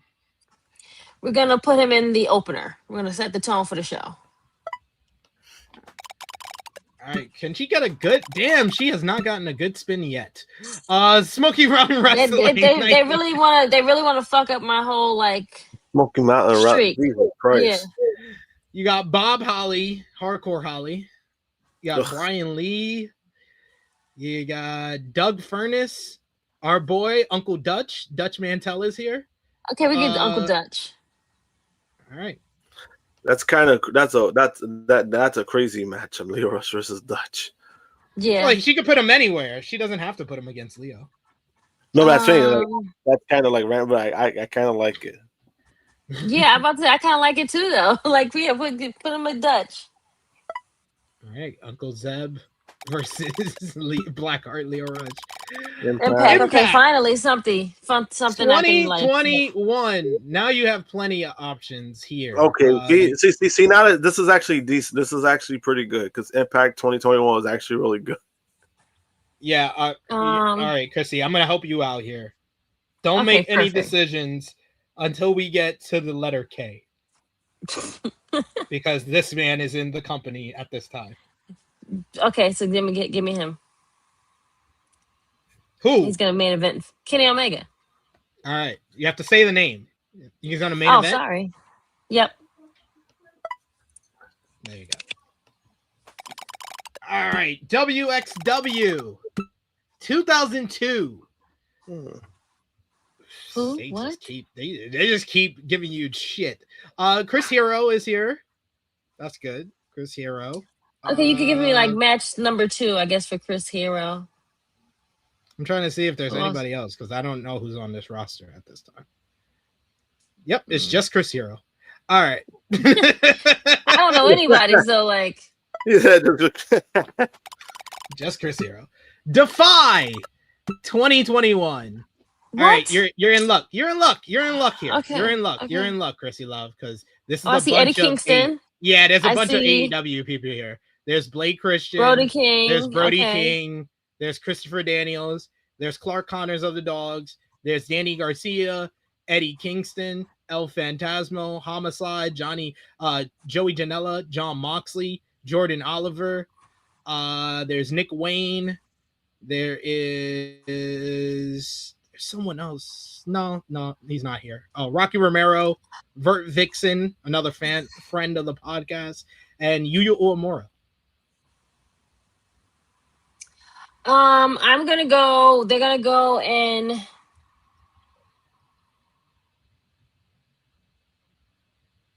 Josh Alexander. Give me Brody. Okay. Give me Brody against Chris Hero. Ooh, that would actually cook. You actually cook on that one. TJPW 2026. You got Candice LeRae. You got Miya Yamashita.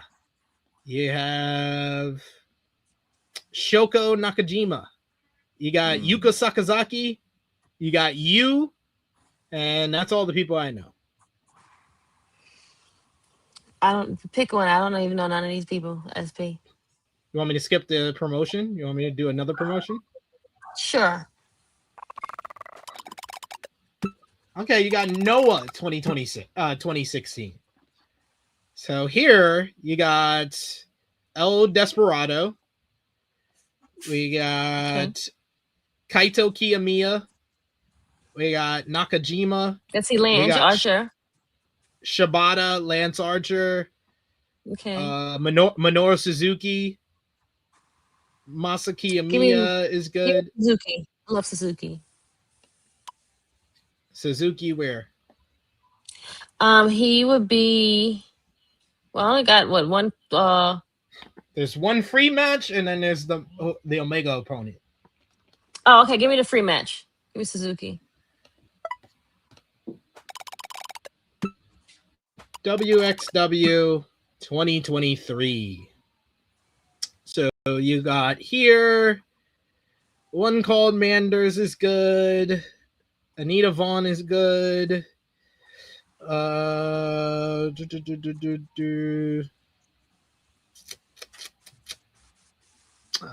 Francisco Akira from New Japan is here. We also got Hyon is here. We got Jordan Oliver. We also got Commander. Commander is here. Luke Jacobs is good. Mance Warner. Masha Slamovich. Michael Oku.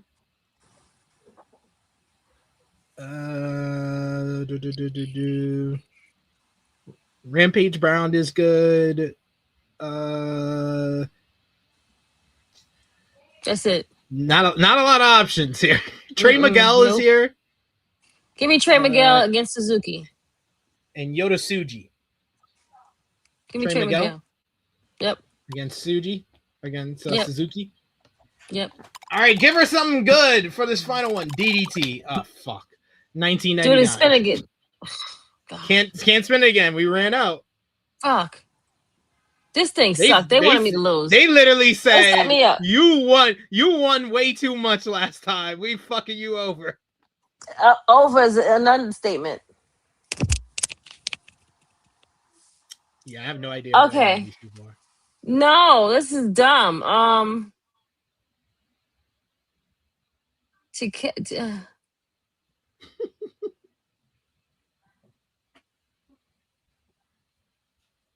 don't know what the hell this is. This is real fucked up. Asian Cougar. Okay, sure. You want to add a stipulation to one of these matches? You want to add a stipulation? We got a stipulation. Let's give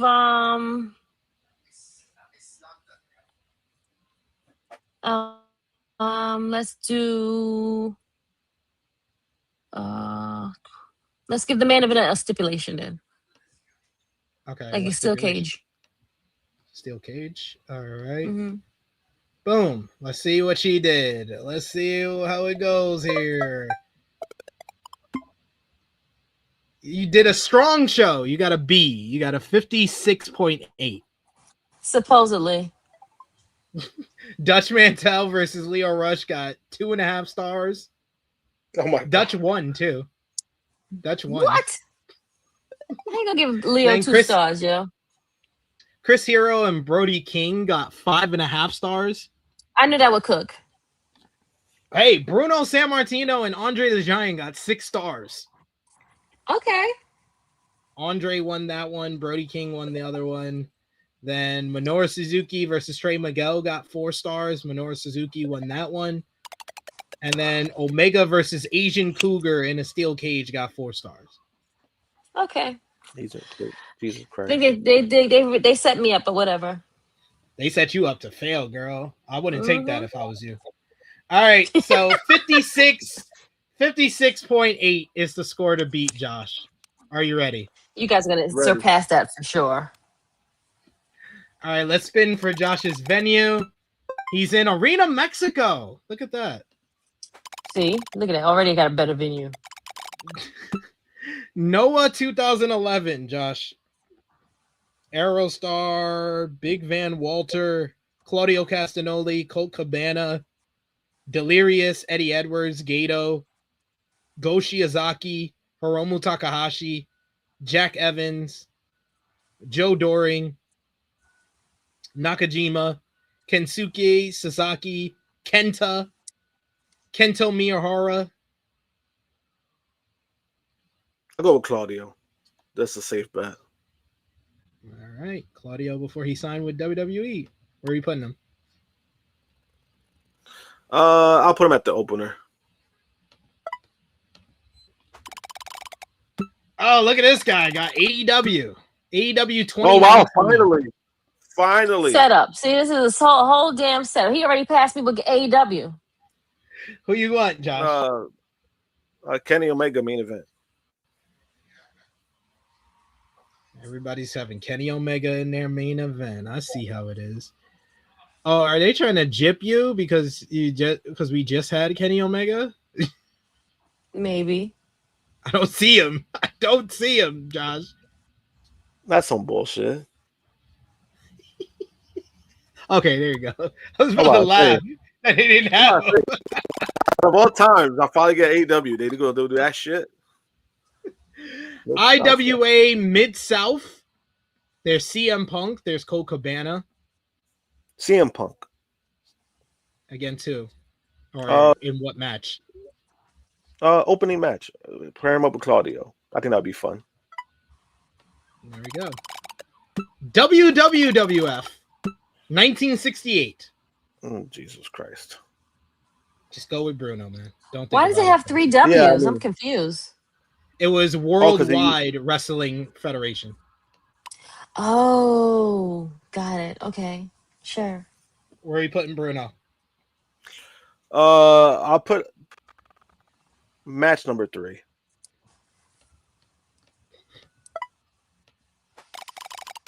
All right, we got Defy 2022. So pretty much the same, like a year after Krssi had it last. I think the only person new here is Swerve. Oh, Swerve? Mm-hmm. I'll take Swerve. Put him where? Match number 2. WWF 1977. Andre? Jesus. Yeah, sure. There's Bob Backlund. No. I'll go with Andre. Andre again too. Or where? Oh, I still got Bruno, right? Yeah. Pair him up with Bruno. I'm gonna steal Chris. Look at y'all biting off of each other. Oh my god. WWE 2009. Ooh, give me John That's a Cena. good idea. John Cena. Yep. Where are you putting him? The main event. That's a smart move. John Cena and Kenny Omega in the main event. Impact 2018.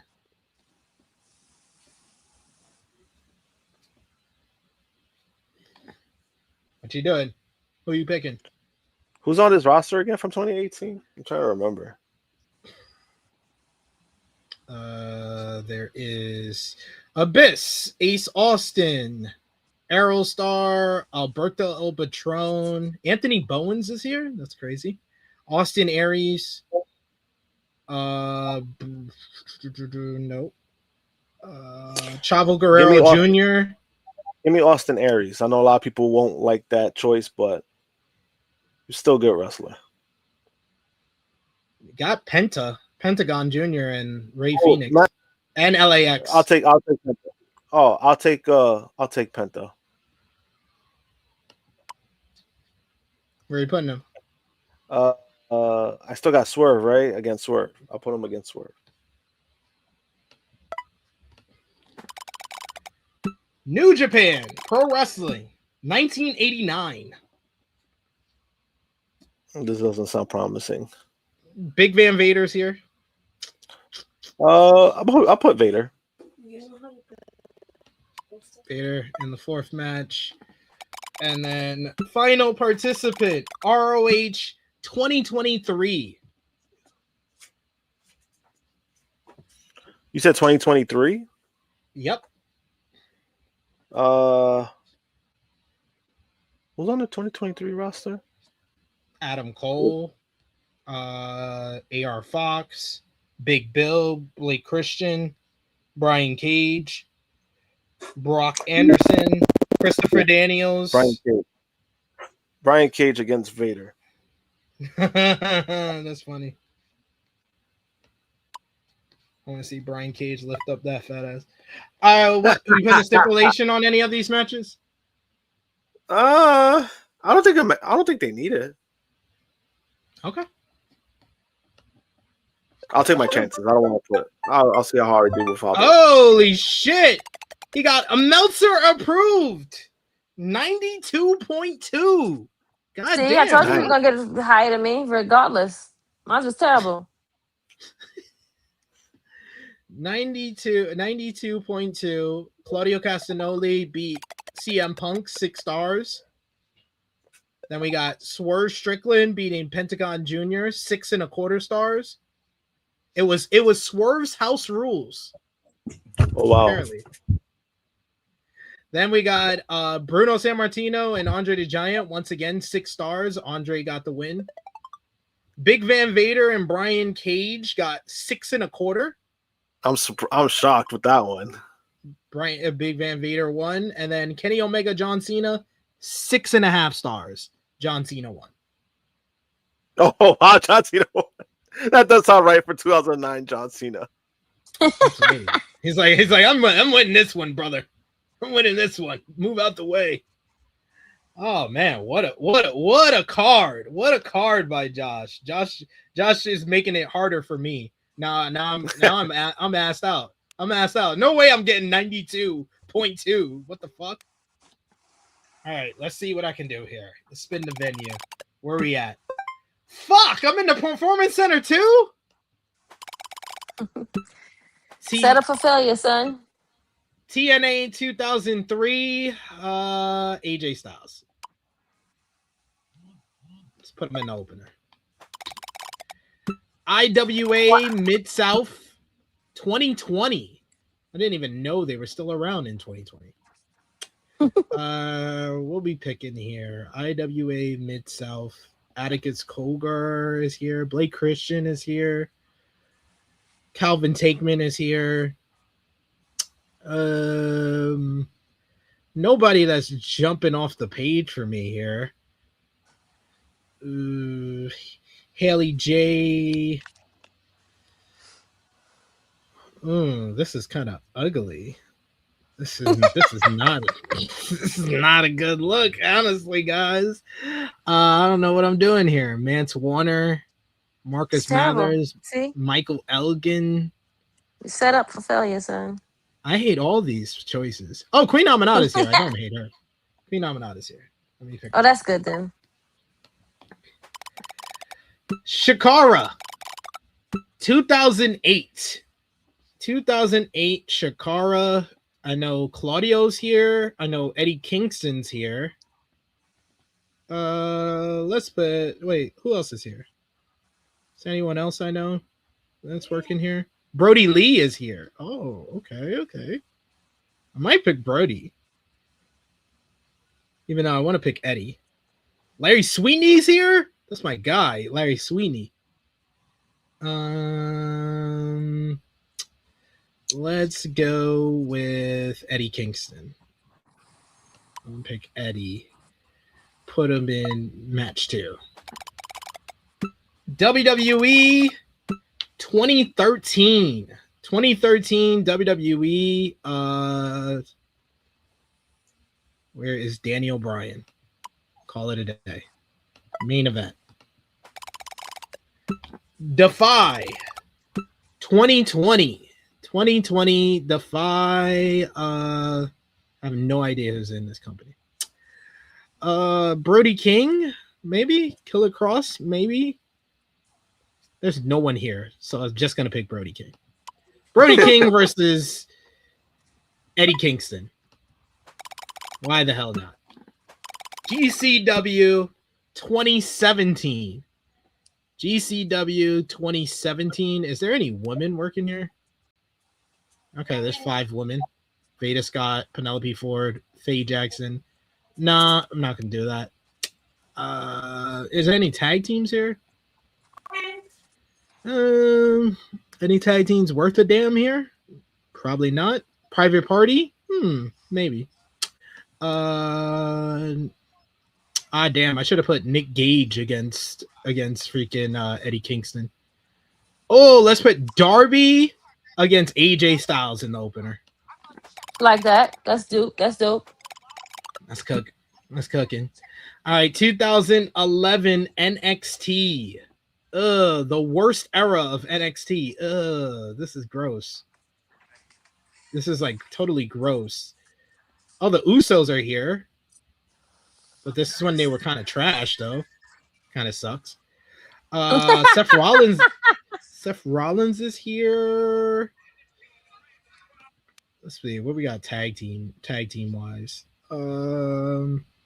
Yeah, just put the Usos. Call it a day. Put the Usos in the semi-main event. All right, Rev Pro 2018 Rev Pro. Oh, I know who to pick. Ooh. All right, I could either pick the match I've seen before or a match I've never seen before. This is the best version of him. So I'm picking Walter versus Bryan Danielson. Ooh, that's a good one. See, I know I'm coming in last place, yo. This one, yeah, is a shoe, and I'm losing. He said it's a shoe, and I'm losing today. Let me see. This is New Japan 1986. Is Misawa here? Nah, Misawa's not here. I thought Misawa was still working here at that time, but no, he's not. So I need someone to face Queen Aminata. I'm gonna have Aminata go against a dude. Have an intergender matchup. Oh, I'm gonna have Aminata beat Jimmy Snuka's ass for murdering his girlfriend. You know what? And then we got DPW 2021. Let me pick a tag team. No, there's no tag teams. Fuck. All right, I'm gonna spin the block. Skip promotion. WXW 2021. There's more tag teams here, so that's good. But there isn't no like signature tag teams. Like I don't know any of these tag teams actually. Who the fuck are these people? I don't know. Skip the year. How about that? 2007. Oh, this is even worse. Thanks. No, Chris Hero and Claudio Castagnoli are not tag team partners at this time. Hell, I'm picking Pac and Kevin Steen. Fuck it. All right. Let's see. Walter and Brian, 2 out of 3 falls. Let's see what I do here. Yeah, Josh watched us today. I got 62.5. Because it's the freaking PC is there going cursed. Darby and AJ won. It got 5 3/4 stars. Eddie Kingston versus Brody King got 5 3/4 stars. Eddie Kingston won. Queen Aminata and Jimmy Snuka got 3 stars. Jimmy Snuka won. That's bullshit. Should have been her. Usos and Kevin Steen and Pac got 2 3/4. God damn, Kevin Steen and Pac must suck. And Daniel Bryan versus Walter got 6 1/4 stars. All right, Josh walks the floor with us today. You know, why you had to do that to us, Josh? Why you had to wash the floor with us like that? Well, because that's what you get for starting me on blind ranking. You liked it. You did well. That was probably the best you've ever done at blind ranking. Yeah, but I was after.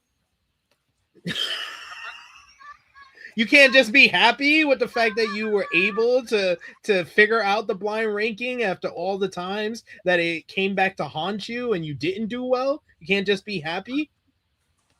Never. Jesus Christ, this guy's miserable. Ugh, gross. But yes, we're gonna do at the end of the show when we do best worst matches and moments of the week, we're gonna do part 2 of our half year awards. We're trying to help you out, Krssi Luv, so you have a better memory when we get to the end of the year. We're doing half year awards. But okay. Moving on over to WWE land, it's time to talk some WWE. Josh, you don't have to cut your camera off as soon as I say something WWE. God damn.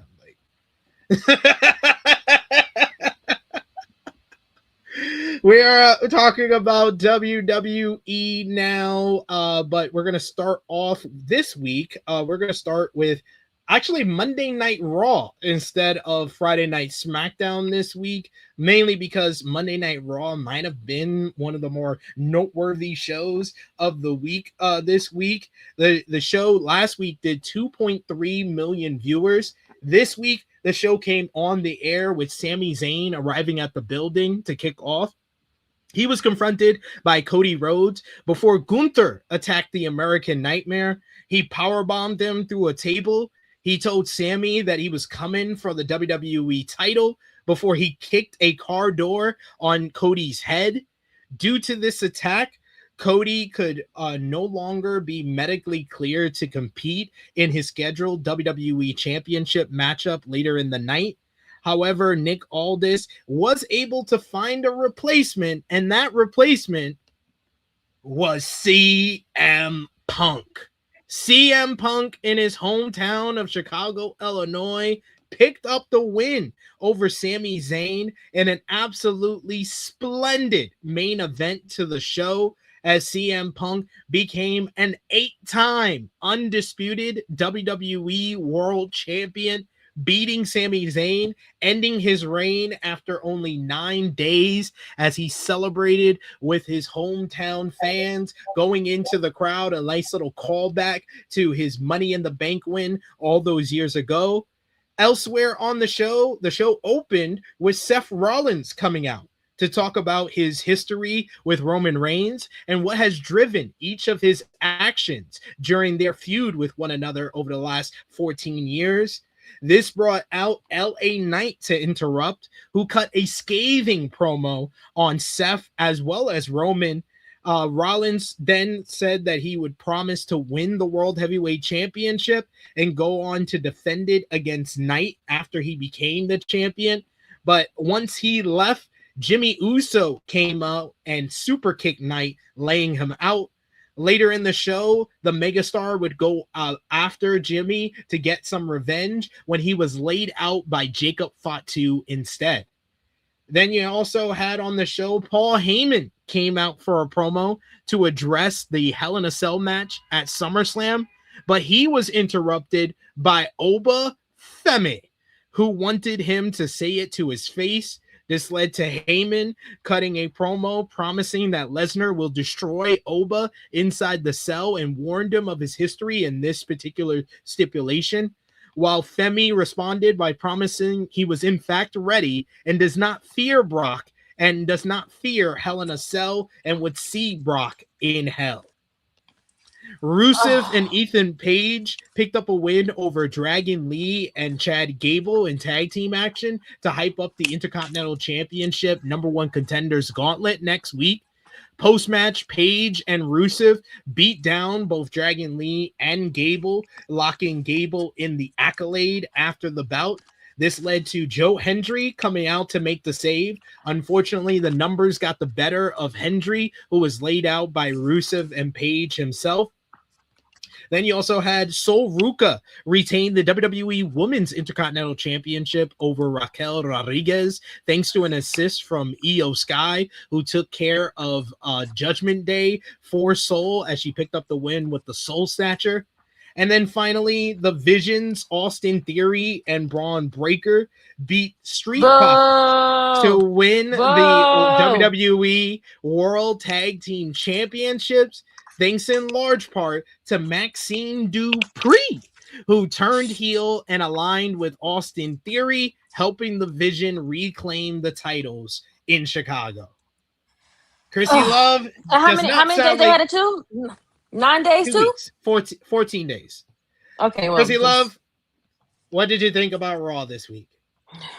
Pack Raw all the way to fuck up. Seth Rollins was outside too fucking long. Paul Heyman was out there too fucking long.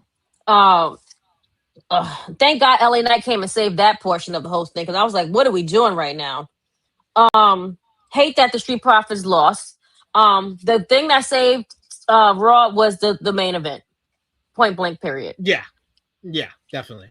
That was the best part. I mean, and again, I didn't even think that was going to be a great main event, but I was wrong. They kicked ass for a shitty ass show. Oh my God. Josh, what did you think about Raw this week? I do agree. The main event definitely saved the show, because everything else, I don't know. Like, Seth's promo was trash. Not only it went long, but it was just like, bro, what are you saying? Right. I hate when he cuts these kind of sense. Like, I hate when he cuts these kind of promos, because it just makes him seem like a fucking boring guy when he's not. It makes him sound like a bitch. You know what I'm saying? Like, Crybaby. Roman was always ahead of me. Roman used to always get axed out first at the City Hawkins dance, and I just wanted to dance with the cute boy at the school. And he always got the best dress. It's just like, but then also some of the stuff he just said was like dumb, right? Because when he brought up the money thing, in my mind, I was just like, wait a minute, weren't you the same guy that tried to flex on Will Ospreay about your bank account and you got roasted for it, and now you're talking about like you only do it for the game? Get the fuck out of here with that. Like, LA Knight definitely did say that too, but then LA Knight kind of was a capping himself too on certain things, but he said that segment, so it didn't even get that point. That's what I'm saying. Like, and then everything else, I mean, I don't know. Like, I mean, Soul and Raquel was not good. I know Top Guy was crashing because he was trying to say like, are we like? He accepted that Raquel's a bum, but then people also criticize Soul. I'm like, you could do both at the same time. You could still say Raquel's trash and Soul's not that good. He was trying so hard to give all the blame for a bad match for one person. I was like, nah, it's definitely both of them. No, it was a combination of both. Yes, Soul is not. She's still vanilla, son. At least on the main roster. The thing is that Soul relies on flashiness. She relies on flashy moves. She's just not that good. Like, she needs a good. Not even that, because even like when the first Becky match, I mean, that one wasn't good. But you know, that was crazy when he was going off, and I'm just like, bro, you're just not understanding like what we were trying to say. What we were trying to tell you. Yeah. And the match was not good.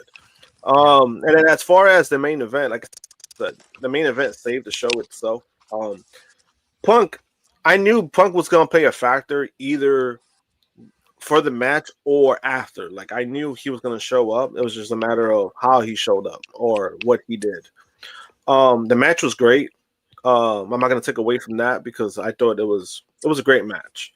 But the downside of that is, you know, Sami loses it in 9 days, which we already kind of predicted. It was either that or Saturday night's main event. He was not making it to SummerSlam as champion. And as far as CM Punk, you know, he used his politic card for this. I mean, again, CM Punk is in a situation where WWE has kind of done this to him, where it's like, I can't really be upset at him when it comes to that, because I'm like, kind of put him in that position now, where it's like he's a top guy, he can make the calls, but then also on the flip side, CM Punk kind of does look like he's full of shit because he was talking about pushing younger talent, and putting older people. I'm like, you care about your spot, and that's okay to care about your spot, but don't try to sell me this bullshit of like pushing younger talent. No, you want to be a top guy. You want to stay on that. You want to stay on that top position for a reason. Like, I could respect it, but it's like, don't try to sell me on some bullshit, which a lot of talent do in general. Like, Cody Rhodes does the same bullshit too. Like, I want to help others. It's like, no, but you care about yourself. Like, just you know. And again, like, all of it is okay. Like, that's okay.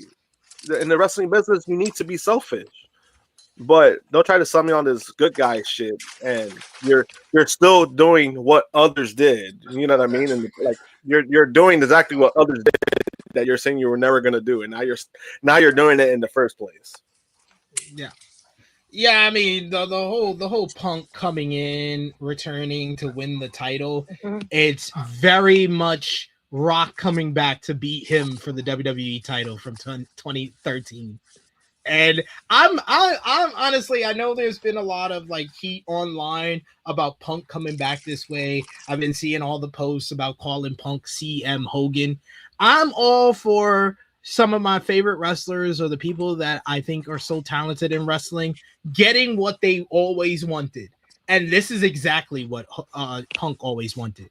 People used to take Punk being against the way WWE was operating as Punk standing up for the voice of the voiceless and all that shit. I was like, no, it's not. I was like, listen to what he's actually saying.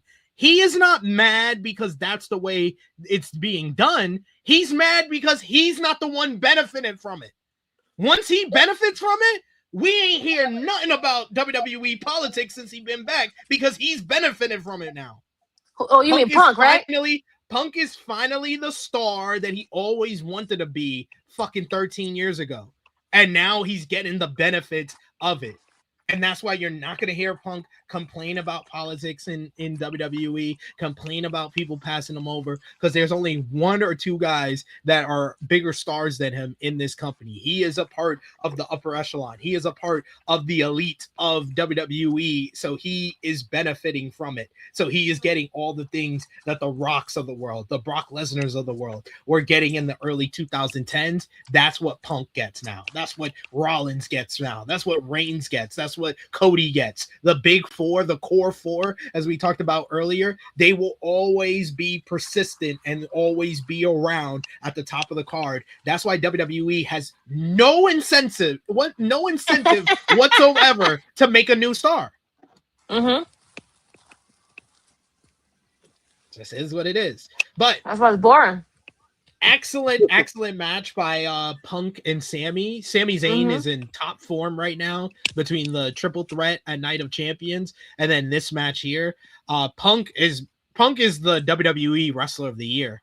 If you think someone else is the WWE Wrestler of the Year, I'm sorry, it's CM Punk. Like it is. It just is. He had a really good reign as World Heavyweight Champion and was the better of the two world champions when he was World Heavyweight Champion. And he capped off that first half of 2026 with one of the best matches of the year against Roman Reigns, one of the best WrestleMania main events of all time. And then he took 2 months off and comes back and has the best TV match of the year for WWE. So Punk is quite easily the Wrestler of the Year. Sami Zayn is the one who gets the short end of the stick, but it's nothing that we are really surprised about. We literally talked about it last week. We asked everybody here, do we think Sami Zayn is going to hold this title past Monday? And all of us, including the chat, said no. We think he's losing the title on Monday. Now, did he lose to the person that we thought he was going to lose to? No, that was the surprise part about it. And I thought they did an effective job of the show long angle to build that up.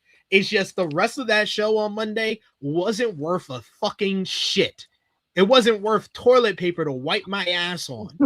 You have Seth Rollins with one of the most boring,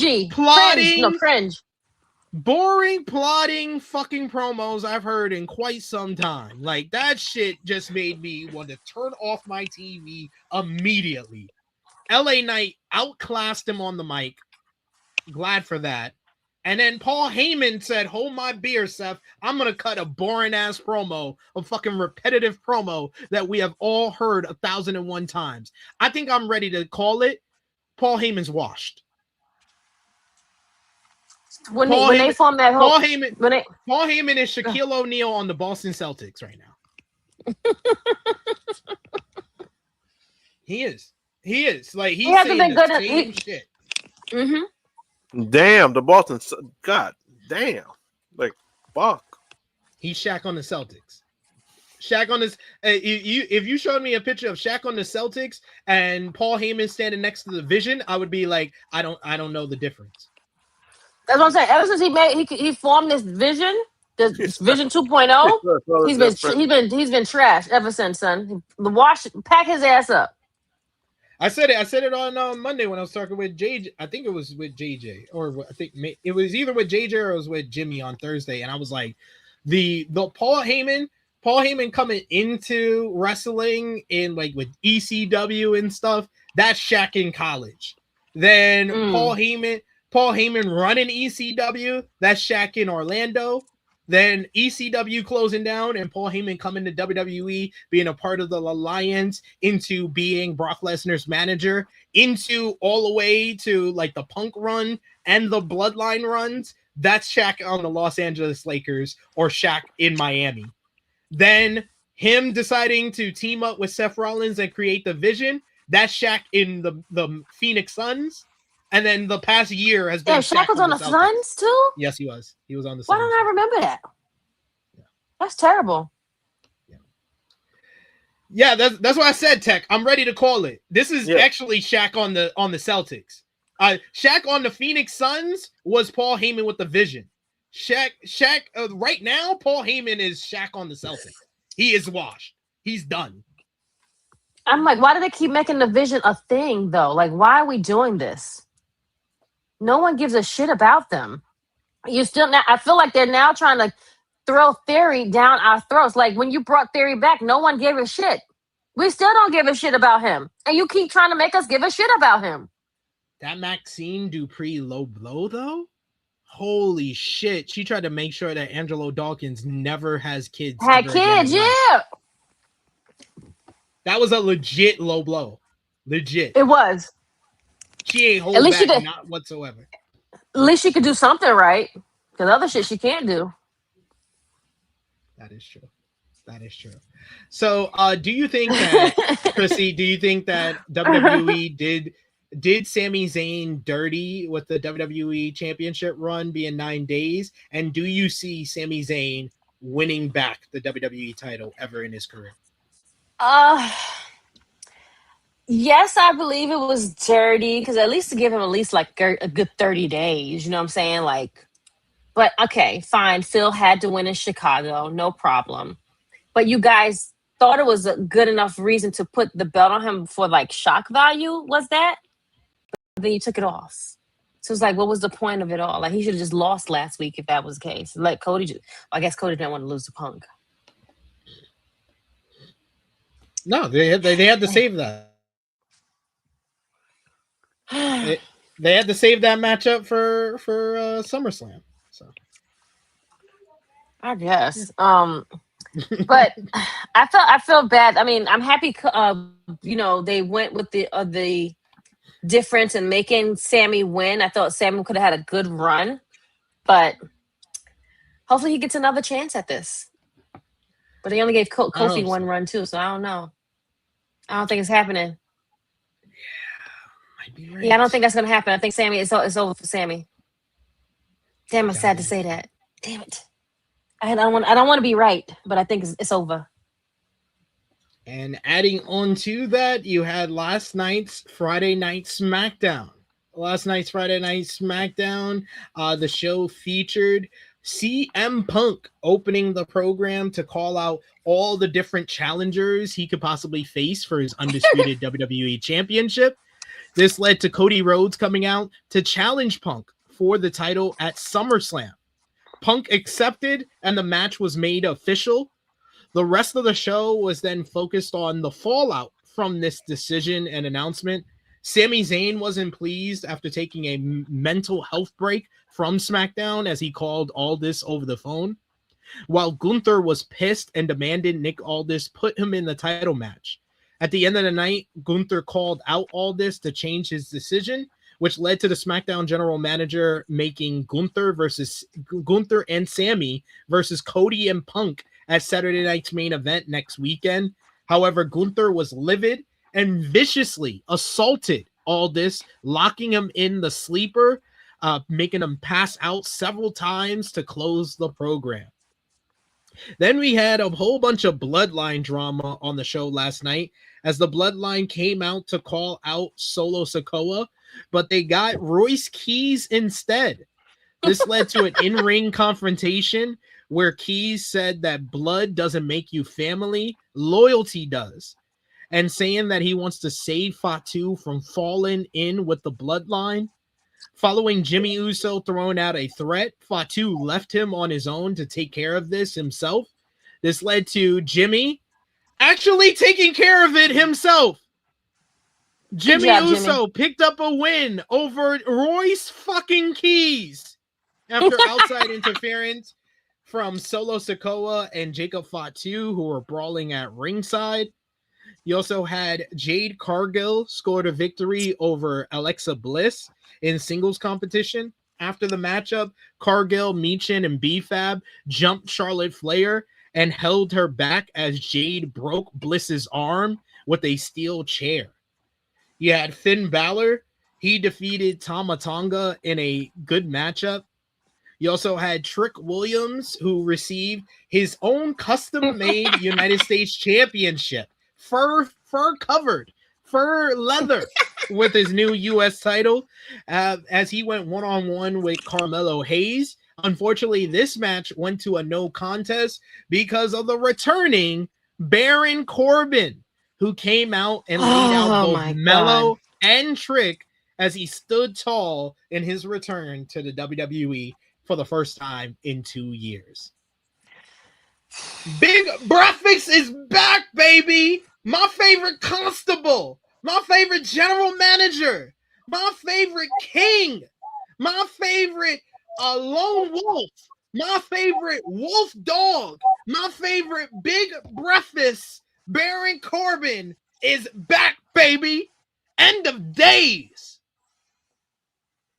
Krssi Luv, any thoughts on SmackDown last night and the return of Baron Corbin? I'm convinced that people that get released, like Baron Corbin or whatever, and they go back to WWE, like being in toxic relationships. Another bum, another person that they're not going to do much with. But hey, what are we going to do? Good for you. You probably took that good check and, took care of your family. No problem, friend. Money talks. How long will you be there? Don't know. But hey, to be fair, his first run was 12 years. True. Very true. But whatever. The fact that Jimmy got the stuff done, proud of Jimmy. Good for him.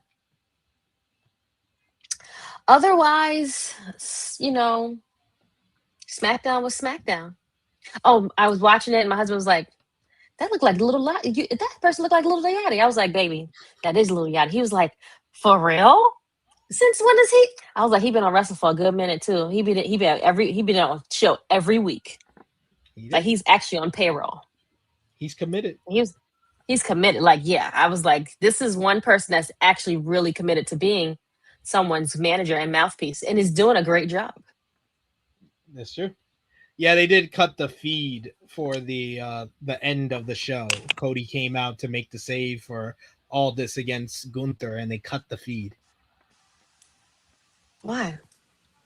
Because it's WWE. Josh, what did you think about last night's SmackDown? Let me, like Krssi said, SmackDown was SmackDown. It was cool seeing Baron Corbin. Was it? He got something. Hey, he wanted to come back. I ain't never gonna be mad at someone that did back. So he wanted to be back. He never wanted to leave in the first place. So I can't knock the guy for that.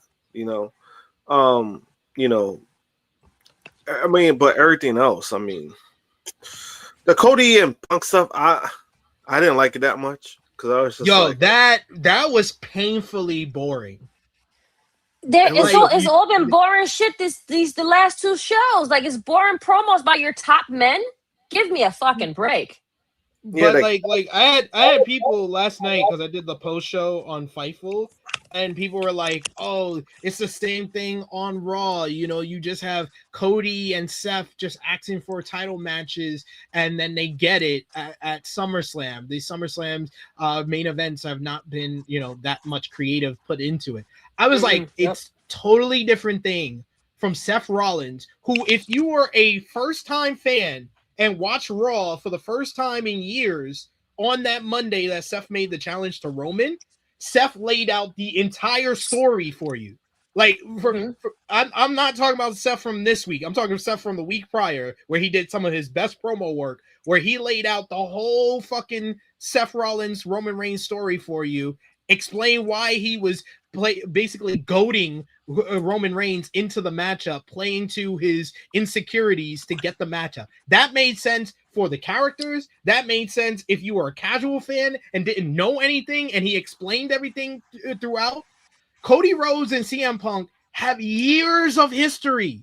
They both left the company because they got disgruntled with the company, went to another company, made that big, came back to the company as bigger stars and have been kind of parallel to each other this whole time. They had the interactions in the 2024 Royal Rumble, had their interaction before the 2025 Royal Rumble, had their interaction before WrestleMania this year, and their interaction after WrestleMania this year. They had so much stuff to play off of to set up this matchup for SummerSlam. And literally, if you just watched last night and didn't see any of the stuff I just mentioned, you would think they only did the promo after WrestleMania and that's it. That's the only thing they mentioned during this whole fucking segment. This was just poorly done. It was mundane and it was fucking uninspired as fuck. Yeah, I was like, damn. I think maybe, it's crazy. I think maybe this was 2 years ago, 2024, even to an extent 2023, when they started trying new things. They would have gone that route. That's what's kind of crazy to me. What I noticed with this company is that a lot of things they would have done it 2 years ago. Certain things that they would have taken chances on, certain things that they would have implied on reality, on things that actually happened. 2 years ago, they would have done it. Now it just feels like they reverted back to VKM strategy of like, oh yeah, if it didn't happen elsewhere, it didn't happen. Like, we're going to keep everything inside the WWE bubble. And that's how this came off. It came off like nothing else matters but whatever that was spoken a few months ago. And to me, I think that was a disappointing part, because it's like these guys, their careers have gone a certain way for obvious reasons. Cody became a star because he left. He left and he built himself up to become a bigger star when he came back. CM Punk, to an extent, was already a crowd favorite when he decided to leave professional wrestling. People always just kept chanting his name everywhere they went. Mm-hmm. And then he goes back to AEW. He has some pull, he has some leverage. And then when he left AEW, he had like the biggest leverage that anybody could have going back to WWE, and he's been using it. There's a lot of things they could have done, and they absolutely just shit the bed when it came to that segment. I mean everything else on that show too, like Royce Keys, his WWE career is amazing. Whatever people try to say, I'm convinced. You lose to Jimmy Uso, like you lost to the worst bloodline member of the group. Man, like, not the worst one. Damn. Like, this was like, man. I thought it was Solo, but okay. And the crazy part is he got over with his promo. His promo was really good. He came off like the father from the movie South Central. If you don't know the movie South Central, it's about a father who tries to get their young kid out of a gang. And playing the role of the father last night was Royce Keys. The kid was Jacob Fatu, and the gang was the Bloodline. Yeah, he fucking lost. So the fucking dad got his ass beat. That's crazy. Because man, you lose to Jimmy Uso. Would you say Royce Keys' career is what? No. I said his WWE run is in the mud. Like, it's. Oh, okay. You said his run is in the mud because that's the. No, that's career. That's career. But I'm saying, like, because he wanted to be here. This is I don't know what he thought was going to happen. No. Like, I could have told him like this was going to happen. Like, I'm not disagreeing. The thing is that I'm saying, like, I'm not disagreeing with that. What I'm saying is that because we all and I've been saying it. This is what he wanted. But anybody that tried to convince me otherwise of like, oh yeah, this was a great move for him, I'm like, no, it was not going to be a great move, and we kind of just are seeing it. We're seeing it firsthand. Like, and he wanted to be there for a long time too. Like, when he wasn't being booked for months, we knew something was something that was not good. That was not a good sign when he was not being booked for months. Right. And then now you have him like again. He's associated with the bloodline, and he's being shown on TV now because of that. But then it's like, man, you know, so Jimmy Uso, like that's what you do. Because at least with Solo, with all of Solo's flaws, he has at least Solo has a character. Right, there's things you could balance out with Solo, but then also Solo beating John Cena. So I mean, Right. it's like Yeah. I'll give credit when it's due. Solo That's also has very had true. You're right. moments where they have put him over big, and Beanie John Cena was a big win. Like, you know, so I'm not gonna call Solo the worst member because of that. He's probably one of the most entertaining members of the group, to be honest. He is with you. actually very entertaining. So I mean, he's honestly the only one that's getting anything out of this bloodline drama. He's coming off as like a baby face in this. yeah, he is. He is because they're trying to force this man to go back to something he doesn't want to do. You're trying to. You know They're trying to get him back. They're trying to get him back. He don't want to. It's like no, I don't want to do it, and they're trying to force him. It's like, bro, this is like legit kidnapping, low key. Like, yo, like, you know, but it's just I don't know, and you know, like again, like I know Royce Keys in real life, Will Hobbs, like I've met him. Yes. Before. He's a super nice guy, very humble, super nice guy. But it's like, God damn, bro, it's like I just want more for him. Same. At this point, but it's like, man, I don't got my hopes up anymore. Like any type of, not even a mid-card title run, I got no hopes. I'm sorry, None whatsoever. Maybe he could get a tag team run or something. Because other than that, ain't nothing else gonna happen. And can't say you're wrong. Can't say you're wrong whatsoever. We got a couple of super chat donations here. First from Dion. Thank you so much, Dion, for the support. He says, is Bryan Danielson still doing commentary for AEW? I don't watch Collision, so I wouldn't know if he's on that show. Not at the moment. Bryan has issues traveling due to his neck injury, so it is difficult for him to take planes across country or even take long drives in the car because of his neck issue. Oh, so that's why he hasn't been doing commentary often. I thought he couldn't go to AEW because his wife is doing a shitty run over at WWE, and he got to watch the kids. No, he was on the episode where Darby won the title. That was after Brie made her return. Okay, that's fair. Yeah. But I ain't seen him since. So I don't know. We got another super chat donation here from Adrian Carpenter. Thank you so much for the support. He says, I told you Royce Keys was dumb for leaving AEW for WWE.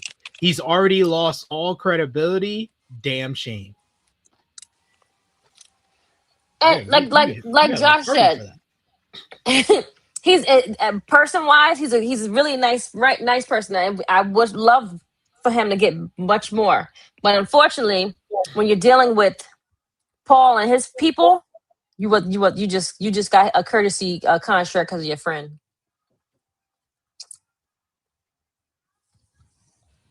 We got also here Power Driver Finisher who says alternative was either being Hook's young boy, feuding with Jericho, or tops a pay-per-view match with Mox. So yeah, he's damned if he do, damned if he don't. Even if he stayed in AEW, I don't think he would have been AEW World Champion. No, yeah, and that's the thing too with him there and AEW. I think there's things that you could have done, but the problem with him and AEW was it was always those hot and cold periods. Mm-hmm. They will find ways to try to build him up, and then something would happen, or like he loses a big match, and then he goes cold. Like you don't even see him for weeks. That was always the biggest problem with him there, because when he did show out, like when he was there were times where he did have like great performances, like you know, but it was the hot and cold of his booking that was the biggest issue, you know. And now in WWE is like, you know, we did see that cold period when he after the Royal Rumble, like he was not being used at all, but now it's like he's being used in the storyline. Like it's a positive that it's like, yeah, he's on TV more, like he's being shown, but then the negative is he shouldn't be losing these kind of matches, you know what I mean? Like he should be dominant. He should be his size. They should use his size as an advantage. Like he should be a dominant type wrestler, you know. And we've gotten the opposite of that ever since he's came in. Like, yeah, he had a backstory, but part of that. But the problem too, when you're telling that story, is like you're kind of softening him up, and you know that's, you know, unfortunately we're getting what we're getting because now you're giving a reason for him to lose these kind of matches. And we'll talk a little bit more about Royce Keys and his recent interview where he got a lot of attention for having low expectations of his WWE run. That's what I gotta. That's all I will say for now. But we got big news coming out of WWE this week as another departure has taken place. Sheamus is leaving the World Wrestling Entertainment. A former WWE champion, former WWE World Heavyweight champion, is departing from the promotion. Fightful Select reports that veteran WWE superstar Sheamus, aka Stephen Fraley, is leaving the company with the upcoming expiration of his current contract. According to Fightful's report, Sheamus turned down a contract extension, so it was not a matter of him being released from his contract or WWE opting to not offer him a renewal with the deal's expiration. However, WWE reportedly approached Sheamus about a restructured contract while he was sidelined due to injury. It said that Sheamus quickly rejected the restructuring offer. His current WWE contract is slated to expire within months, so WWE apparently didn't see any purpose in immediately releasing him for a 90-day notice of termination period. Sheamus has been out of action since November of last year due to a shoulder injury. Sheamus has been with WWE for over 19 years, signing as a developmental talent in 2007. He later debuted on an episode of WWE's ECW TV in June 2009. During the course of his WWE career, Sheamus became a multi-time WWE World Champion, becoming a 3-time WWE Champion and 1-time World Heavyweight Champion. He also became a 3-time WWE United States Champion, and he won the tag team titles on 4 separate occasions with The Bar, with Claudio Castagnoli. Sheamus also won the King of the Ring tournament in 2010, the Royal Rumble in 2012, and the Money in the Bank contract in 2015. He had long sought to win the WWE Intercontinental Champion, as it was the only major singles title he had yet to win in his WWE run to secure his status as the WWE Grand Slam champion. However, it now appears that accolade will never come to pass for the 48-year-old wrestling veteran. Fightful's report notes that there is no specific date for when Sheamus's contract will expire, but it's said to be happening soon. He last wrestled for WWE on the November 17, 2025 edition of Monday Night Raw, teaming with John Cena in his last Raw matchup, and Rey Mysterio against the Judgment Day's Dominic Mysterio, Finn Balor, and JD McDonough. A new report had some additional details on Sheamus's exit from WWE and potential interest from other companies, including All Elite Wrestling. Fightful Select had some details on the matter, noting that as of now, Sheamus is still under contract. He signed his most recent WWE deal in 2023 and described it in early 2025 as a 5-year deal. However, sources had indicated that the deal is somehow up soon. Though the details on why it would be up so soon aren't known, it was said that he was offered a restructured extension of his contract, that he turned it down. One source in WWE said that he was offered less money to stay and considered that an insult due to all the work he's put in for the promotion. The report goes on to note that sources in AEW didn't know Sheamus's WWE exit was coming. Sheamus remains a close friend of Claudio Castagnoli, who he teamed with in The Bar in WWE, and Castagnoli is expected to be one of the number of people pushing for him to sign with the company. That said, one source in AEW said that CMLL and other promotions outside of All Elite Wrestling provide options for the two to work together again, Sheamus and Claudio. Sheamus is expected to have a lot of interest from independent promotions, but in the US and overseas, as well as on the signing and convention circuit, he is said to have representation in an agent. Finally, it was noted that he did use the name Sheamus O'Shaughnessy for years before he went to WWE, and it's not yet clear whether he could use the full name again now. The outlet is seeking additional context for that, but it begs the question, is Sheamus bound for AEW? But Brian Alvarez had his own take on the topic. Speaking with Tom Lawler about Sheamus on Wrestling Observer Live, Alvarez said that he's spoken to people in AEW who don't sound keen on Sheamus signing with the promotion. He stated, I did talk to a lot of people today from AEW who were like, are we really going to take this guy and let him make this abundantly clear? Okay. Everybody I talked to, like to a person who was like, I really like Sheamus, I really like him. But the basic gist of it is like, there are so many people under contract, and there are so many people that are already can't get even on TV, and we're going to hire another 48-year-old. Alvarez noted that everyone has great ideas about Sheamus potentially signing with AEW and possibly joining the Death Riders. He stated, like, everyone's got ideas, like, Sheamus and Cesaro being in the Death Riders and doing Matt, which would be great. Alvarez stated that with AEW already likely signing the New Day, AEW signing another major former WWE name just means less TV time for the large group of people already under contract who aren't being featured already. He explained nobody had anything against Sheamus personally. It was just sort of like, here comes another one, because the New Day is probably coming in, and then Sheamus would be coming in, and there's 3 more spots where people who would have been there for a long time, or who should be on the way up, or who should be younger, they're going to be iced out again. People weren't really thrilled about that idea. WrestleVotes Radio and Fightful Select had their own details according to their report. A high-level member of the WWE office went to bat for Sheamus in a recent conversation with WWE parent company TKO. Additionally, another source who is close to Sheamus believes the wrestler would be open to working for AEW, even if it would potentially be on a short-term basis. And it said that the person who went to bat for Sheamus from the WWE office was gently let down and turned down the offer to keep Sheamus under books. So, Krssi Luv, what's your reaction to Sheamus officially leaving WWE? And would you like to see him in All Elite Wrestling? I'm excited for Sheamus. Good for him. He's just like, you know what? Let me just leave gracefully. Don't renew my shit. And I love that for a lot of people. And I guess they're saying that the older they get, and he's not being booked as like one of the other guys, especially because of his age too. I mean, he's won most championships there too. So, great accolades for him. Will he probably join AEW?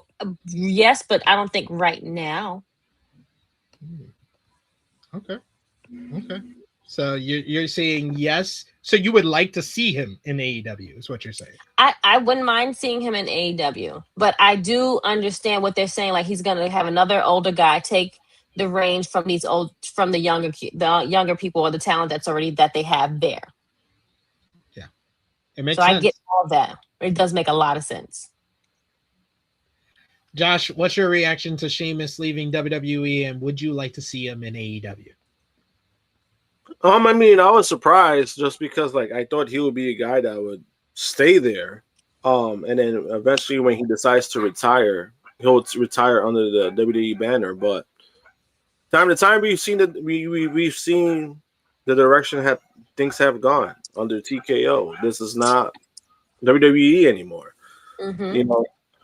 So how they do things. We saw it with New Day. We thought loyalty for New Day would mean something, but New Day decided to leave because they weren't being as loyal.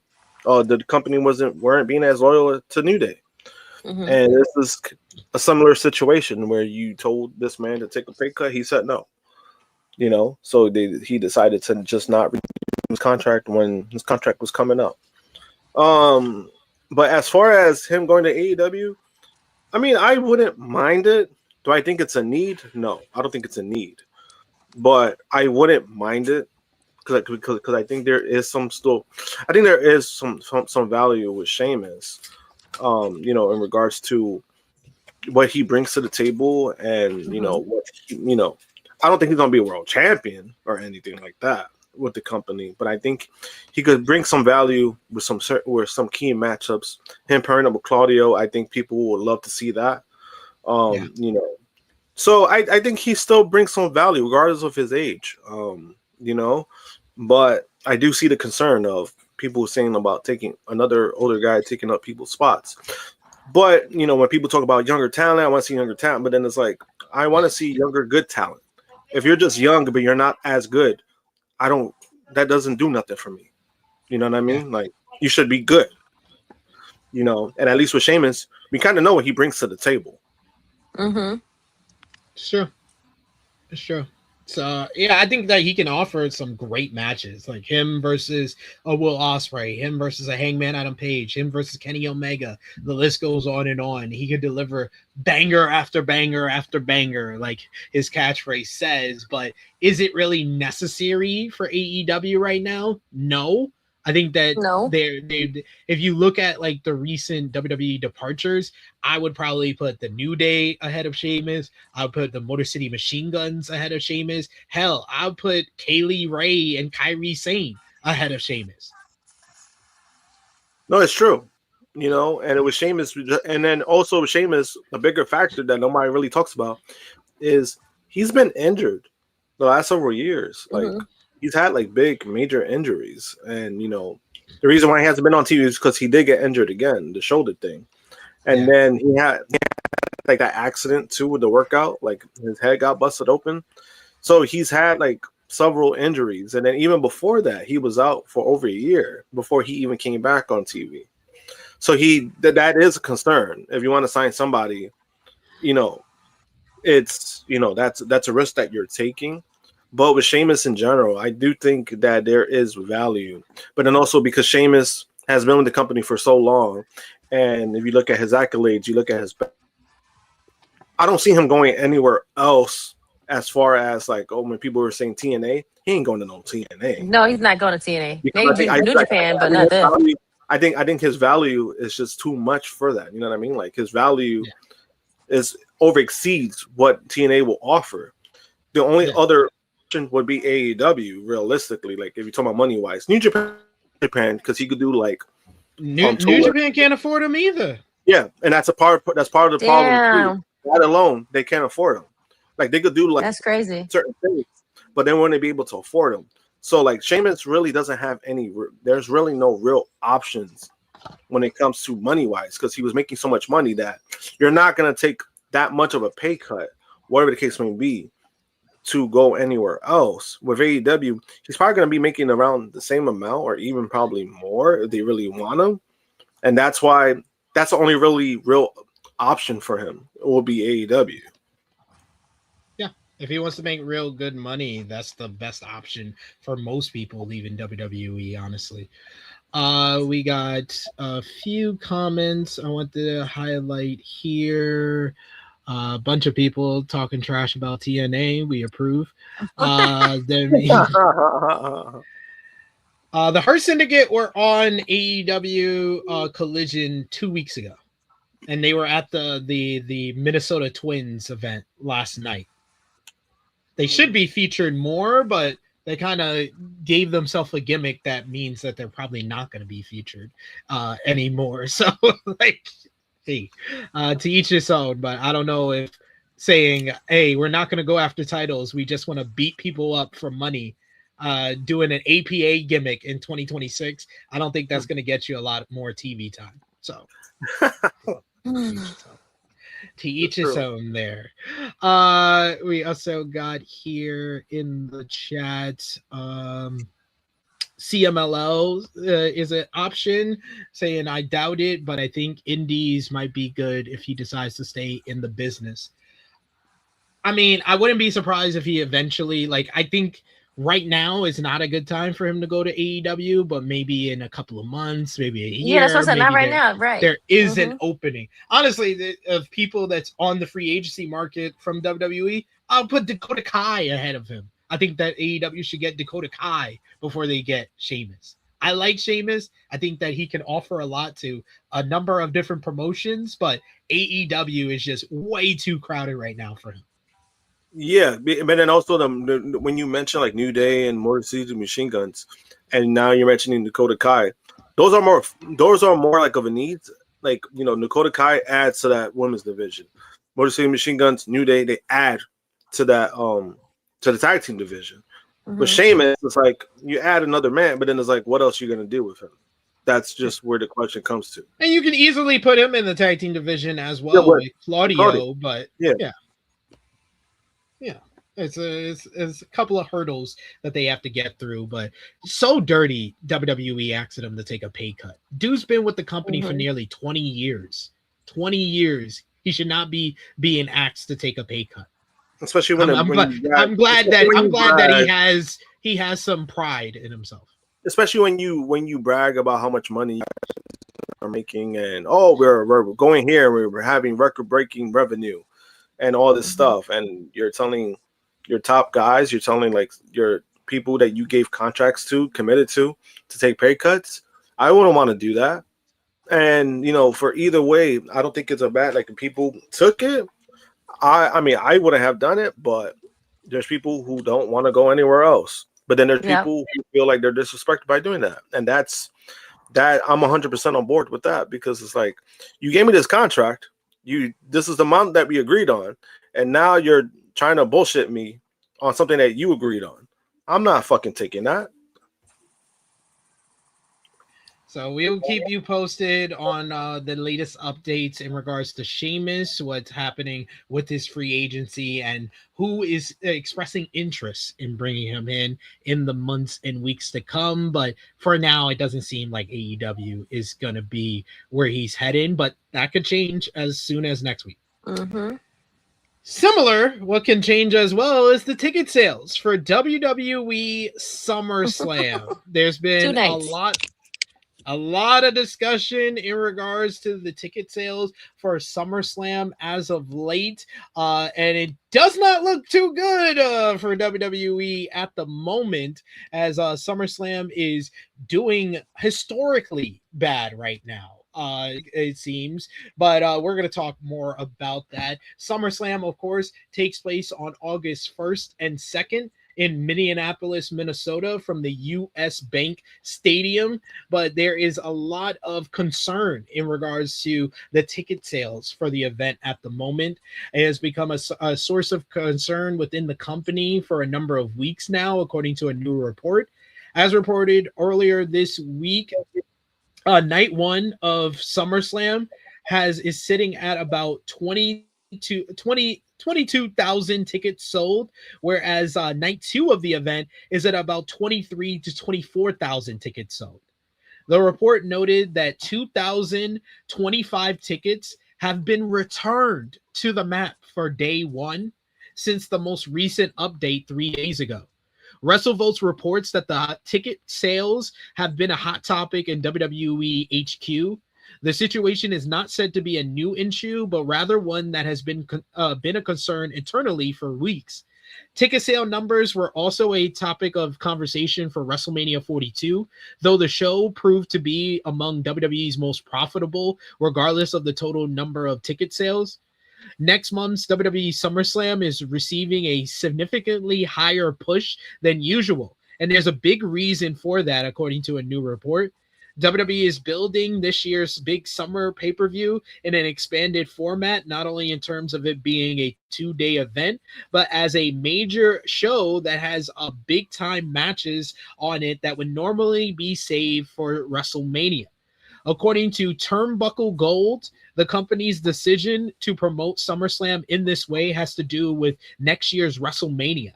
As announced in September, next year's WrestleMania will emanate from the Kingdom of Saudi Arabia. That means, obviously, the U.S. will not have the usual big April pay-per-view.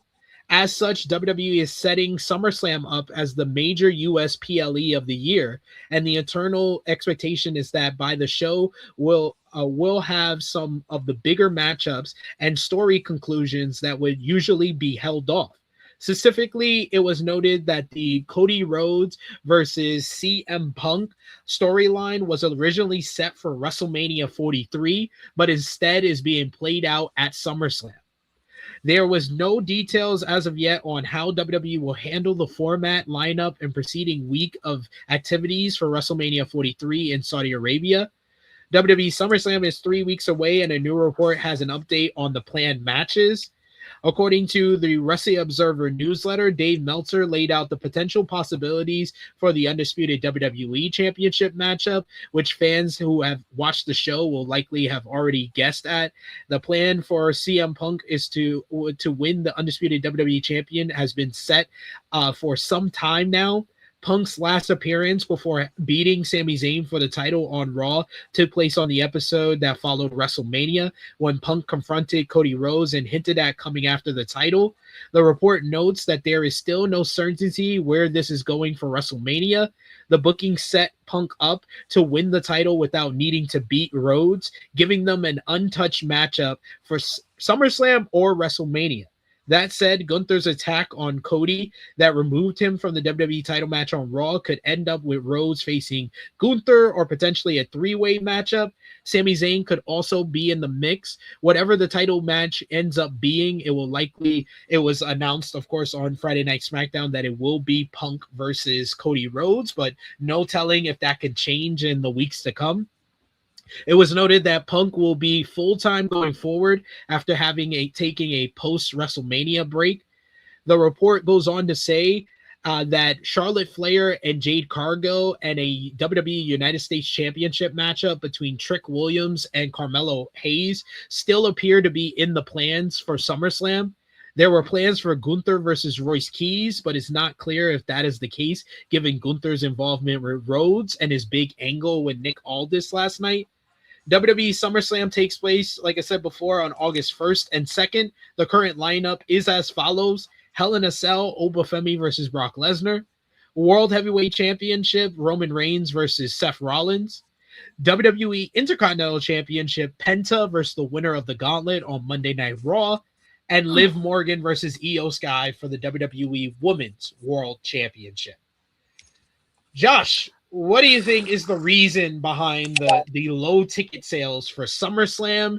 And what do you think is a matchup that would increase the ticket sales in the coming weeks?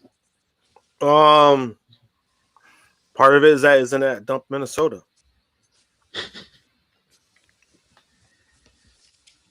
Okay. That's all he has. What about you, Krssi? What do you think is the reason for the low ticket sales? The card and location. Not sure what's to do. Okay. No, I was just gonna say I strongly disagree with both of y'all. I don't think the location has anything to do with it. Well, that's one of my reasons. I was like, I think it's the card. I think it's just WWE and their foot. Or matter of fact, it's the tickets. They're probably too high. Tickets are definitely probably too high for something that's for a 2-night show. They should have just made it one. Yeah. I gotta see the average ticket price for it because I haven't even looked at that. But you know what's sad about this with Minnesota? This is gonna be WWE's excuse of saying, "Oh, you see, this is why we can't have WrestleMania because they can't even do this for SummerSlam." So this kind of screws them out of a WrestleMania, to be honest with you. I'd be right. Which, I mean, they deserve it. I'm looking up it should be noted that the 2,000 tickets returned back to the map were a lot of it was accounted for by people who decided to do a combo ticket instead of a single night ticket. So like yeah, it looked bad at first, but when you hear that explanation, it makes a little bit more sense. People deciding to do the combo ticket instead of the single ticket.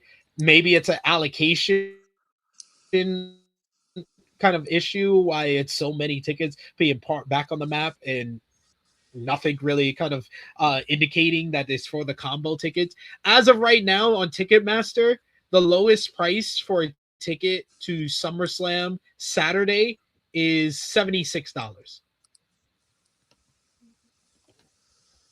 If that helps. Which is actually, but yeah, $76 is the lowest ticket.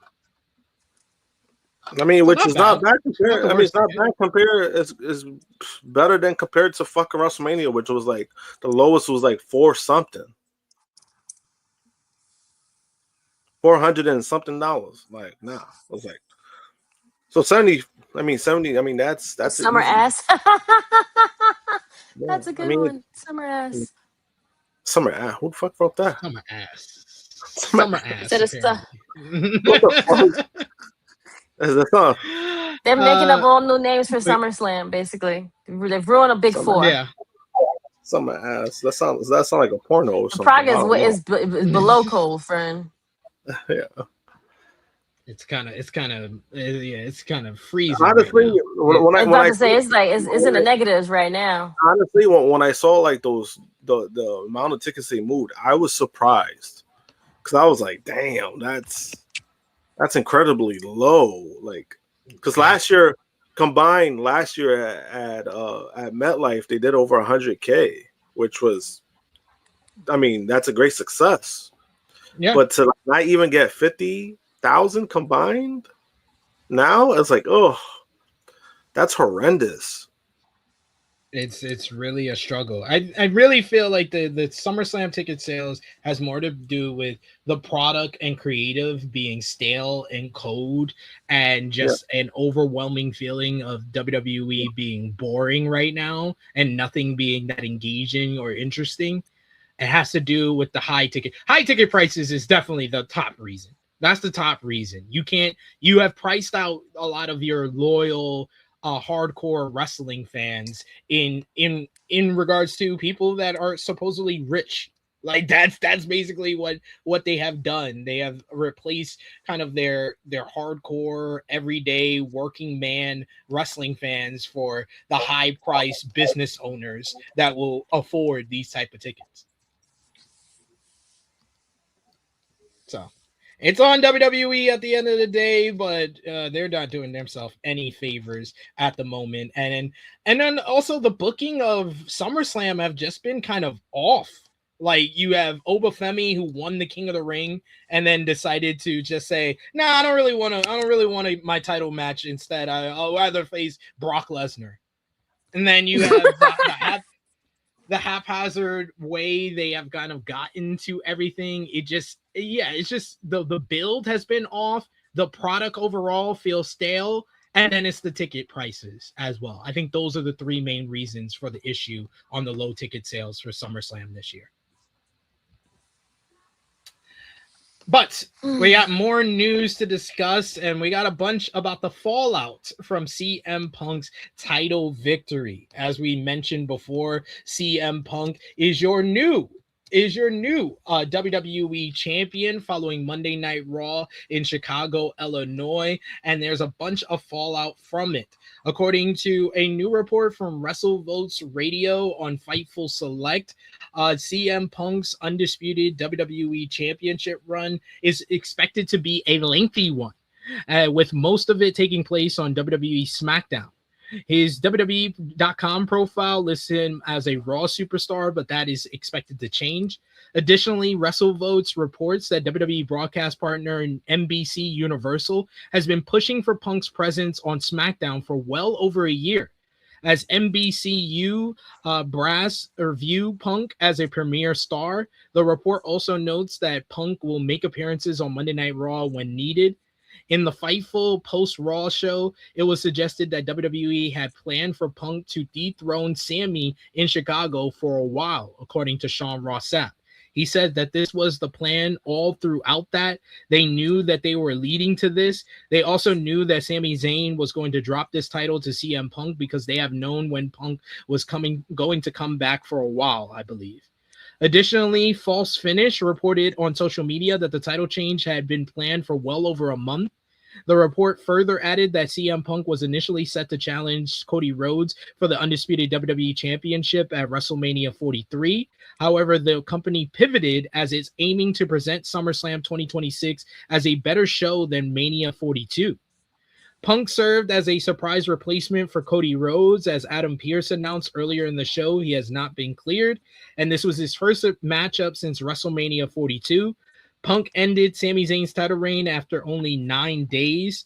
Turnbuckle also had an update on CM Punk's status with WWE, saying that everything regarding the relationship with the Second City Saint and the company is just fine, and there has been no backstage heat. Suggestions that Punk was asked to take a pay cut seem unfounded, as Turnbuckle states that WWE knows CM Punk's worth and what he brings to the table as a main event player. His status as one of the top names in the company is not expected to change. The report goes on to say that Punk was happy to drop the World Heavyweight Championship to Roman Reigns at WrestleMania, and Reigns was always planned to win the championship in the main event. As for Punk versus Cody, Turnbuckle says that the match has been planned to take place for a while, and the only question is when and where. On the latest edition of the Wrestling Observer Radio, Dave Meltzer reported that Punk versus Cody has long been scheduled to headline one of the 2 nights in Minneapolis, Minnesota. It was not only planned to be a SummerSlam match, it was scheduled to headline one of the nights, he said. That said, whether the match would have the WWE title involved would depend on the result of the championship matchup between Cody and Sami that turned into Punk versus Sami instead. PW Insider Elite had more details on what's next for Cody Rhodes. They reported that the plan for Punk to defend the WWE title against Cody was on for SummerSlam, and the proposed matchup has been in the works for some time. PW Insider Elite reports that there were several conversations in WWE about holding Punk versus Cody at WrestleMania 43 in Riyadh, Saudi Arabia next year. However, it appears that plans changed and WWE has decided to push the match forward to SummerSlam. Did WWE make the right decision in pushing Punk versus Cody for SummerSlam instead of next year's WrestleMania? Krssi. I mean, I don't really know, to be honest. Like, it's just giving boring product, and I'm just sick of them at this damn point, honestly. It's the same old fucking stories and bullshit. I don't even know if I'm going to even watch SummerSlam, to be honest. You going cold turkey? You saying I'm not watching any of this shit? I haven't been like, I watch it for highlights. I watch it because we do the show, but like other than that, I'm not really entertained by it, and just not, feeling it. It's beyond cold. Like you said, it's kind of frozen. It's kind of in the negatives right now. It's like, it's not whole. It's not the watching it is not like appealing to me. It's fair. It's giving me those feelings of the early 2000s run-ish kind of thing where I've stopped from before. Yeah. Josh, what about you? What do you think? Do you think they made the right decision pushing it for SummerSlam instead of WrestleMania? To this point, I mean, because next year's in Saudi. Do I want that match? Oh my God. No. Probably not. No. Absolutely not. You're right. I forgot all about that. I do think on hindsight, maybe. It's just that those ticket sales so far doesn't really imply that. But I think you put that in front of an American crowd because at least you'll get like a hot crowd during that match, regardless. I just don't think that's a match you put in front of the Saudi crowd. Yeah, I mean, I think the Saudi crowd would eat that up. They ate up Punk versus Cena. I think they would eat up Punk versus Cody. I mean, I don't know. It's just that because I don't know that crowd is trash at this point. I agree with Dion. I think that they are pushing it too soon. I think that they should have done the one-on-one at WrestleMania. They should have thrown in Sami and Gunther to make it a 4-way at SummerSlam. But that's just me. I understand if some people don't agree with that. And we got Jordan who says, I like Punk Cody sooner than later. So there we go. Yeah, Krssi Luv, that's fair. I know you got to run, sis. So we will finish up the show without you. Let the people know where they can follow you on social media and when they shall see you again. Hey guys, so you can see me again with SP as we do our review for The Shy and for Raising Canaan. What an episode this last Friday from yesterday. But other than that, you can follow me, Krssi Luv _1. Tru Heel Krssi Luv, just my plain name. SP and I will talk about those on the other end of it. But yes, see you all later. Indeed. We will miss you, Krssi Luv. We'll see you next week. See you later, guys. Bye, peeps. Bye. We got a good question here from Dion, who says, what big match is left for Punk after this, after Cody? Orton Orton would be a big matchup for him. Obafemi, Trick Williams. It's the newer stars that they're building up. That would be probably the biggest matchup. As far as people who are already established as main eventers, the last time he faced Randy Orton was 2011. That's a big matchup. That's 15. That hasn't been done in 15 years. So that would probably be the biggest match he has left after this. What about you? Who do you think is the next big match for Punk after Cody? After Cody, well, definitely, I think Orton as far as like the people, as like the lifers. Orton, I agree with, but then after that, I think it's more than just a newer talent. Like you said, like Oba, it's probably the biggest one, Oba. Which is that would be the idea of that match would be kind of crazy because it's like Oba going to be throwing that guy around, but then we're supposed to believe that CM Punk could beat Oba. I don't know. That's kind of a funny logic, but that's a match I would like to see, honestly. Yeah. Jordan from Canada says, I think WWE is elevating new stars. Oba, Trick, Braun, Ruka is not as bad as it was 3 years ago. Honestly, it's worse for me. It's worse for me, Jordan, honestly, now. Because you say they're elevating... You said they're elevating new stars.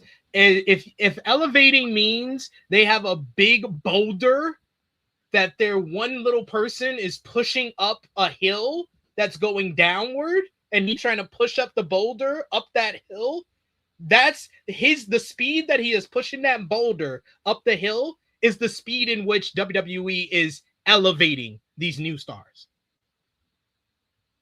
He lost me at Braun. I'll say that. So Ruka, I mean, what? Because she got the title, she got the IC title. Necessarily doesn't mean you're pushing talent based off of that. Trick, I thought he started off hot. Trick as champion is not the worst thing, but I think they could do better. I think they could do better with Trick, in my opinion. There are some things that he still does well. But, he had that stinker of a match with Ricky Saints. You got to just call it like it is. That match at WrestleMania wasn't that good. So he has had a few stumbles. I want to call it fumbles. I'll call it stumbles. So I think Trick himself could be better. I think they got something there. But that situation could be better. The obvious one is Oba. I think that they got something there. But obviously this Brock thing, once he gets past that, hopefully they go further than, because he won King of the Ring. So at some point he's going to have to get the title. But as far as this idea of pushing younger talent, what do you mean by pushing younger talent? Are they being used more, showcased more? Because I think people get confused with that. I think people get confused with pushing younger talent compared to other things about being used. Because Braun Breaker, you mentioned Braun Breaker. I mean, we got to call it like the fuck it is. With Braun Breaker. Like, that ship has sailed with that kid. And you can't convince me otherwise. He should have been world champion by now. And instead, he's stuck in his vortex. Not only with division, but he's a tag team champion again. Yeah. They just don't know how to speed run or actually put a rocket on somebody's back. They just refuse to do that nowadays, it seems. But more fallout from the CM Punk title win, and we gotta talk about his opponent from Monday night, Sami Zayn.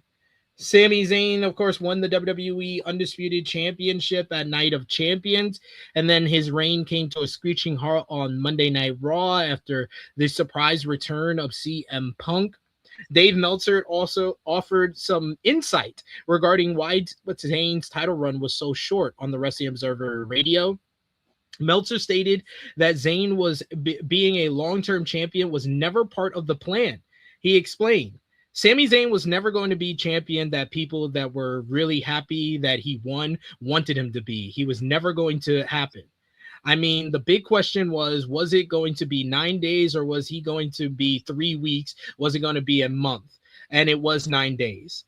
I saw a lot of people upset about it, and it's like, look, this is what it was going to be. You know that going in. They don't at this point in time. They do this for the undercard titles. They really don't for the two major men's titles. They really aren't. I mean, in the past, absolutely. They were absolutely times where they were passed around belts. I've told the stories. We've all told the stories. Meltzer also noted that Zayn isn't viewed as a money player in the minds of the top WWE executives.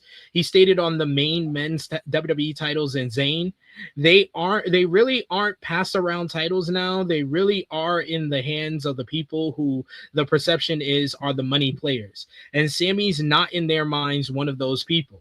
He could have been. There was a time that when he was, but even then in their minds, he wasn't. According to Meltzer, WWE doesn't view Zayn as a money player because they're still all brainwashed by the cosmetics in a lot of ways, and that certain people that can't be the guy in their minds, that can't be the guy. And we saw it. We saw it on social media. This is something that WWE has very much brainwashed their own fan base. I saw so many people, whether it was the Night of Champions review, whether it was last week's flagship podcast, saying Sami looks like a bum. Sami can't be champion and all this shit. Like Mick Foley, Bryan Danielson, CM Punk haven't been champions over the last 30, 40 years. Like, How are we saying that Sami Zayn is the exception? Sami Zayn is the line that basically is like, oh no, that's way too far. We can't make him champion. That's kind of ridiculous to me. Yeah, I mean, the concept of that has always been ridiculous in my opinion. I think it's I don't know. It just feels like internet lore of people just looking to bitch about something. I always found it stupid. But then it's like Sami, like you said, like Sami Zayn is the line all of a sudden. Like we had Mick Foley as champion. Yeah, even ages ago we had Bob Backlund as champion. Kevin Owens. Look how that man looks. He doesn't look normal. You're telling me like we have a line all of a sudden, like they're supposed to be like. I don't know. It's always this weird gatekeeping-esque thing where it's like, oh, you need to have a certain look of being a champion. It's like, this is fucking wrestling. We're supposed to be rebellious to that. Anybody could be a world champion. We shouldn't be stuck in this thing of, oh, the 90s, oh, big muscular men. Like, this is what wrestling is about. No. That's not what that is about. Like, I don't know. I thought that was so fucking stupid. Like, it's a fucking adequated fucking mindset that is so not what has been like the thing in WWE or in wrestling in general for years now. People complained about that with Darby Allin. People complained about how he was so small being a world champion. People complained about Adam Cole all the time when he was wrestling about his size and his look. It's like, if these guys are fucking talented and they're fucking good in the ring, that's all that should fucking matter. Who gives a fuck? You know what I mean? You know what I mean? It's like, yo. It's like, we even got that recently with the NXT kid. What's his name? The big Mason Rook. Mm-hmm. Mason Rook. People will complain about his size. I'm like, but the kid is solid. He's fucking good. Like, that's what that should matter. But then also, they represent people like us. That's why I don't understand when these people come at other, like, when they do shit like this, where it's like, these are like average Joes like us. Like, we should be cheering that on. We shouldn't be against that. That's weird. Weird as fuck, but that's the generation of fans we're in, apparently. Someone who a lot of people first mentioned when the ticket sales for SummerSlam were so low, they was like, you know what WWE needs to do? You know what TKO needs to do? Pull up their phone and dial 1-800 The Rock. And let's talk about Dwayne The Rock Johnson. Several WWE stars joined Dwayne The Rock Johnson at the Los Angeles premiere of Disney's live-action Moana, with a new report suggesting that the guest list may reflect some of Johnson's closest relationships within WWE today. According to the latest Wrestling Observer newsletter, Cody Rhodes, Seth Rollins, and Becky Lynch attended the July 7th premiere of the film, which stars The Rock as Maui. The report notes that the trio's presence at the event probably tells you who Johnson these days is close to. While the newsletter offered that observation, it did not indicate whether Johnson personally invited the WWE stars or commented further on the guest list. Alexa Bliss with her family and Nia Jax were also spotted during the premiere, but Dave Meltzer did not mention them. Johnson, of course, attended the premiere as one of the film's lead actors, returning to the role of Maui in the Disney live-action adaptation of Moana. The event brought together members of the cast, filmmakers, and invited guests ahead of the film's release. For now, the event stands as another crossover between WWE and Hollywood, with several of the company's biggest names joining Johnson for one of the year's highest profile film premieres. But like I said, a lot of people believe due to Moana, the live action version, bombing at the movie theaters, another film for The Rock has bombed, which coincides with kind of him getting a call from WWE after everything went wrong with Black Adam. He got a call from WWE. He comes back in 2023, of course, has the run in 2024, helps make WrestleMania 40 feel like it was big time. Will this latest failure in the film world lead to WWE calling The Rock for SummerSlam? From 0 to 100, what do you think is the likelihood? I'll call it. I'll say like 25%. I'm going right in the middle. I'm going 50-50. I think it's 50-50 on this one because I feel like The Rock may want a quicker kind of response to this latest bombing at the movie theater, even though I think that the live action Moana was fucking stupid to begin with.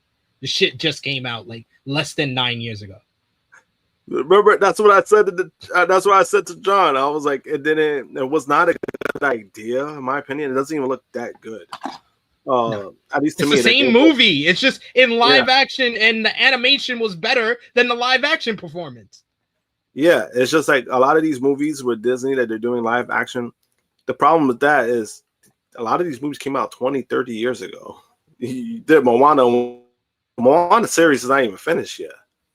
And you decide to do a live action. I think it kind of feels like they did it to please The Rock, or like they wanted to use something to cash in on The Rock's name. And we're kind of starting to see that point where The Rock's name maybe in Hollywood hasn't been as positive, as big ever since the Black Adam stuff. That took a real big hit to his reputation. But it's funny on hindsight, when you said 50-50, WWE and The Rock kind of need each other. They need each other. So it's like, I wouldn't surprise me, but it's like they need each other in the worst way possible. We shall see if everything comes to pass, but of course, Rock would be getting a call from TKO. So we had a question that was asked to Sean Ross Sapp on Fightful Answers Q&A about how much control TKO has in WWE creative.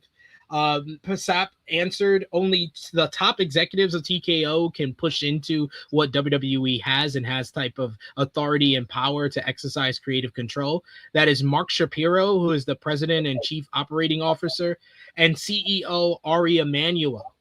Sapp added that they are the only two who can do it based on what he's heard. Readers might also recall that while speaking to a class at the University of Alabama, Shapiro said that TKO has full control over WWE creative. Sapp previously reported in an earlier Q&A that if anything comes out of left field for WWE creatively, it's the result of TKO's directives. The instance of Pat McAfee being revealed as Randy Orton's mystery caller and his involvement in the Cody Rhodes-Randy Orton feud at WrestleMania 42 was largely credited to Emanuel's influence. McAfee later reportedly opted out of continuing the angle due to vehemently online fan backlash and criticism of the storyline. The big return that we saw yesterday on SmackDown was Baron Corbin coming back into the company.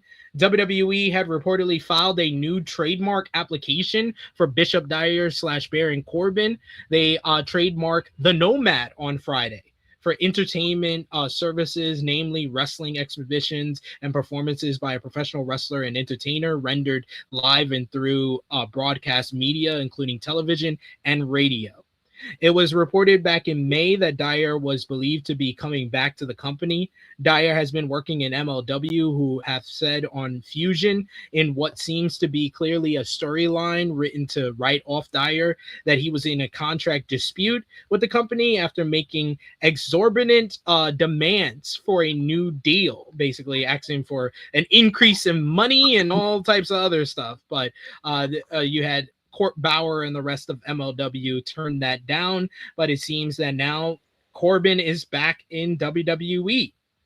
So, not the only news from a WWE star this week, as TMZ has reported on Jey Uso's love life. Jey Uso's wife, Takeshita Fatu, has filed for divorce from the WWE superstar after 12 years of marriage, according to court documents obtained by TMZ. The filing marks the beginning of the couple's divorce proceedings, who have been together since they were teenagers. Jey Uso, whose real name is Joseph Samuel Fatu, has not publicly commented on the filing. The couple has largely kept out of their personal lives out of the spotlight during his long WWE career. According to reports, they first met while attending high school in Pensacola, Florida, and they remained together for years before getting married in 2014. The couple shares 2 sons together. Their youngest son, Jace, who was born in 2012 and is still a minor. They also have an older son who is over 18. Throughout Jay's rise as one of the Usos and later as a single star, Takeshi had rarely made public appearances. According to court documents, Takei listed February 13, 2014 as the date of their marriage and stated that the marriage is irreversibly broken. Takei requested primary physical custody of Jace and stated that she is open to joint legal custody with Jey Uso. She also asked the court to grant her exclusive use of the couple's home in Georgia. In addition, the filing seeks child support, spousal support, and payment of attorney fees. At this stage, the case remains in early phases. God damn, he should have made her sign a prenup. Well, we kind of know that he's an idiot, so that wasn't going to happen. He was openly he was openly cheating on his wife. Yeah, not the best look. Not the best look. Yeah, adultery. He botches in the ring, botches in his marriage. I mean, botches in life. WWE had discussions about having NBA Finals MVP and New York Knicks star Jalen Brunson involved in a creative role at Saturday night's main event next Saturday. The report comes from WrestleVotes Radio and Fightful Select, noted that WWE looked at a number of creative ideas that would have involved the New York Knicks player and Danhausen. Danhausen was, of course, tied prominently to the Knicks NBA Finals win after he uncursed the team, which was followed by the team going on an unprecedented 15-1 run to win the championship. Danhausen has been heavily used in the promotion for Saturday night's main event, which takes place at Madison Square Garden. We'll see him compete against JD McDonough. Unfortunately, Brunson's surgery on his left wrist scuttled creative plans for Brunson, as he is not allowed to do anything physical. A source in WWE said they are still hopeful that Jalen Brunson will still attend the show and appear on camera. So we'll see what happens next Saturday. And we talked about it earlier, but Royce Keys got a lot of attention this week for his comments in an interview. During a interview with who was this with? I forgot who was this with. It was a new interview that he did this week for Witty Witter, where he spoke about his WWE run, and he said, and I quote, "It's exceeded my expectations. It's been wild. Just from the moment I put pen to paper, I knew I was coming to everything that just recently happened. You know, that's where before I have my music hits and I'm going out, I just feel like everything is in slow motion, like I'm in this dream. I'm not waking up from. So everything has been really great. You know, I've been put in some great positions and, you know, knocked it out of the park. So that's what I'm going to continue to do. Exceeded expectations. In what way? That depends on his expectations, to be fair. Yeah, I mean, and that's why I kind of is like, that's why I'm like, in what way? Because I'm like, again, I can't. If he feels like it's like I mean, that's gonna be his way of saving face because he's not gonna say otherwise. But more power to him, I guess, because I don't see that. You know. You ever watch Mad TV? Yeah. They used to have a signature segment, and it was basically like a love connection segment that was called Lowered Expectations. That's Royce Keys going to WWE. Lower expectations. Oh, we got a super chat donation here. Oh my God, that's perfect. That's perfect. From Volop. Thank you so much, Volop. He says, I mean, look at the vast majority of wrestlers getting into the business are smaller and more athletic. They look like us. This is true. This is true. Get with the program. What are we talking about? And then we also got Dion, who sends a super chat donation, who says, can we be honest here? Has Rhea really had a good title run on the main roster? And she seems to get hurt once a year. She should, by all rights, be stripped of the title now. We talked about earlier, Rhea Ripley revealing that she has a torn meniscus. She hasn't got injured every year. That's a little much. She got injured in 2024 and then got injured here. I would say, as far as main roster run, probably her best run is the year-long run that she had from WrestleMania 39 to WrestleMania 40. But that was probably like solid. That wasn't like great or very good because she went months without having challengers. Yeah, because the thing was, I actually agree with Sid on this because what happened was that first half or like the fucking first like 8-9 months, it was like, Rhea, we get it. You're part of Judgment Day and they're using you in men's segments, but you need some challengers. And then she started to pick it up, and she was actually towards the end. It was actually really good before she got injured. Like that's when they finally felt like, oh, Rhea Ripley is like this big star now. It picked up, and then unfortunately she got hurt. No, it's true. Thank you for the super chat donation, Dion as well as Vala. Appreciate y'all, good brothers. Final WWE note before we get to C-level shows. The former Dakota Kai has announced that she and Carl Fredericks are tying the knot, making the reveal on her podcast. If the podcast was titled Charlie Got Engaged, it said she was on there with Zelina Vega, of course, who says, I love that she's now watching all that stuff that just makes me happy, and I'm just like a man with taste. The couple have been dating since 2024, and Charlie noted that he proposed on their 2-year anniversary. Fredericks was in NXT as Eddie Thorpe. Congratulations to the happy couple on their engagement. But it is time for Josh's favorite part of the show. It's time to talk about some C-level WWE programming. Starting off with NXT, who did big in the ratings. I believe they did 690,000 viewers for this week's show.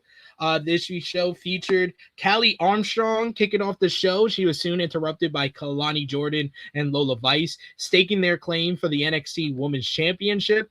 They set up a 3-way number 1 contenders match for next week. Callie got the better of both women to stand tall.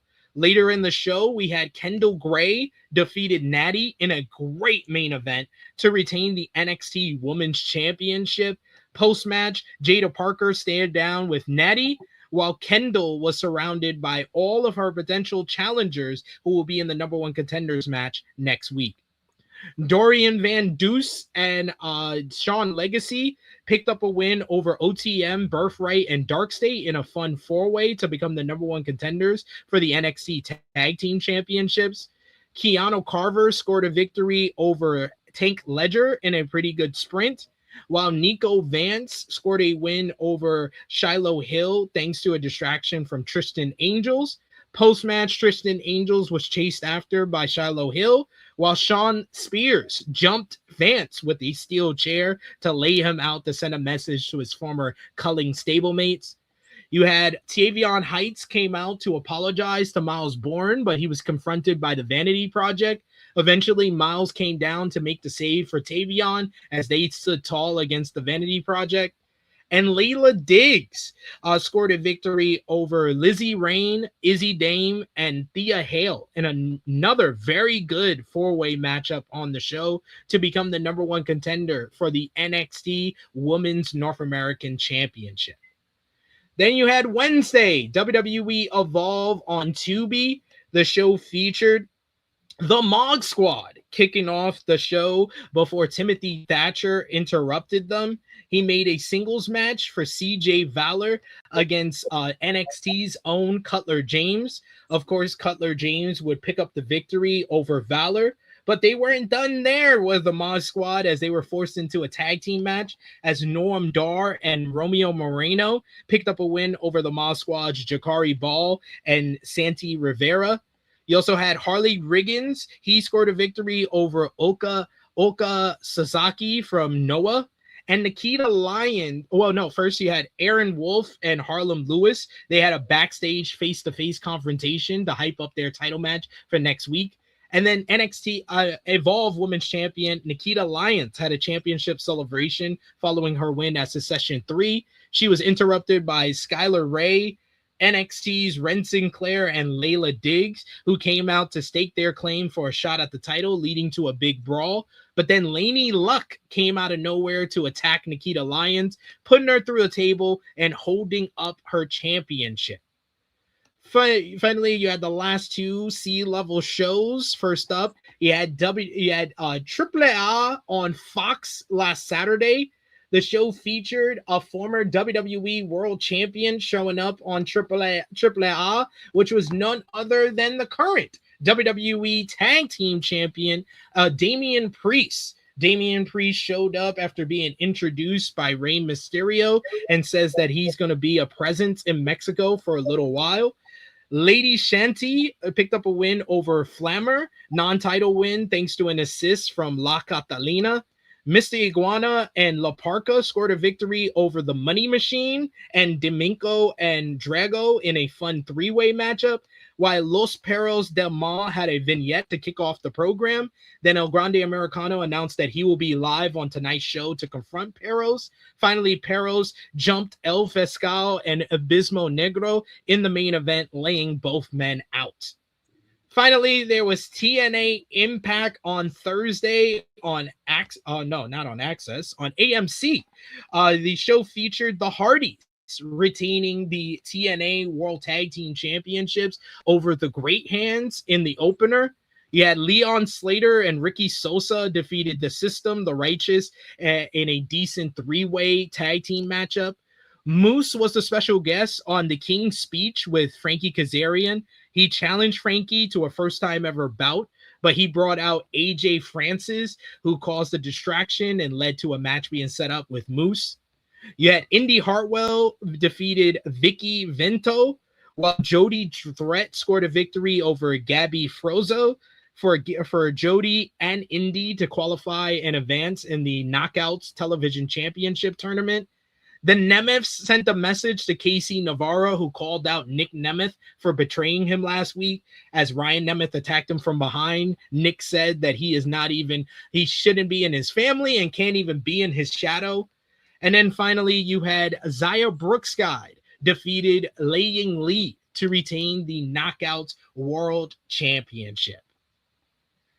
So, good stuff from TNA this week and a bunch of news from TNA. They re-signed recently this week Daria Ray, who signed a 6-month deal and now has re-signed with TNA, as well as Rich Swann, who has really bounced back in TNA this year. Meanwhile, former TNA World Champion Mike Santana put out a cryptic tweet this week that said 7:15 alluding to that possibly being the date that his TNA contract expires and he will become a free agent. WWE World, it was El Hijo del Vikingo was scheduled to defend the AAA Latin American Championship on NXT this week. Unfortunately, he suffered a knee injury that's going to require knee surgery. On behalf of all of us at THH, our best wishes to Vikingo. Such a sad injury to have this when he was getting a huge opportunity on WWE TV. And WWE reportedly is having some new signings coming in, according to Fightful Select. Independent talent named The Dropouts, Scott Green, and The Tuckman are expected to sign with the company pretty soon. They've made a big presence on the independent scene in Europe. Whereas Richard Holiday is also being seen as a potential signing to WWE as well. And then finally, TNA Lockdown will have a special start time coming up on August 23rd. It will start at 4 p.m. Eastern for the pre-show. So TNA embracing earlier start times, which I think all companies should embrace earlier start times because I would like to get some sleep on Sunday before I work on Monday. Which I mean, it's good for TNA. I mean, a lot of people are not going to watch it anyway, but you're so mean. Why are you so mean to them? They don't deserve this, do they? Yes, they do. Okay, fair. But we've made it to the end of what we missed, Josh, which means it is time for Miss Krssi Luv's favorite time of the show: best, worst matches and moments of the week. Josh, who was your best and worst from this past week? Best of the week, I'm gonna have to go with the new champions, CM Punk and Kenny Omega. That's the best of the week. Worst of the week, this one's pretty tough for me.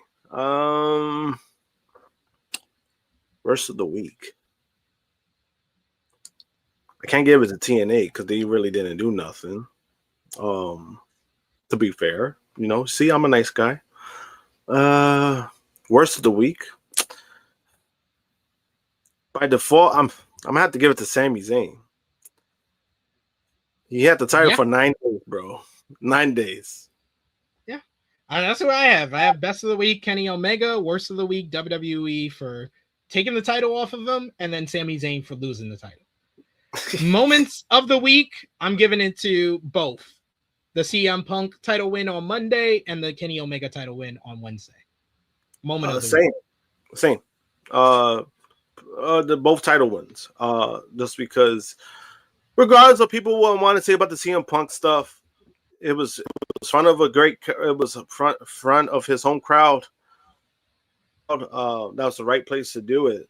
If you're going to do it, regardless of any criticisms you have to that.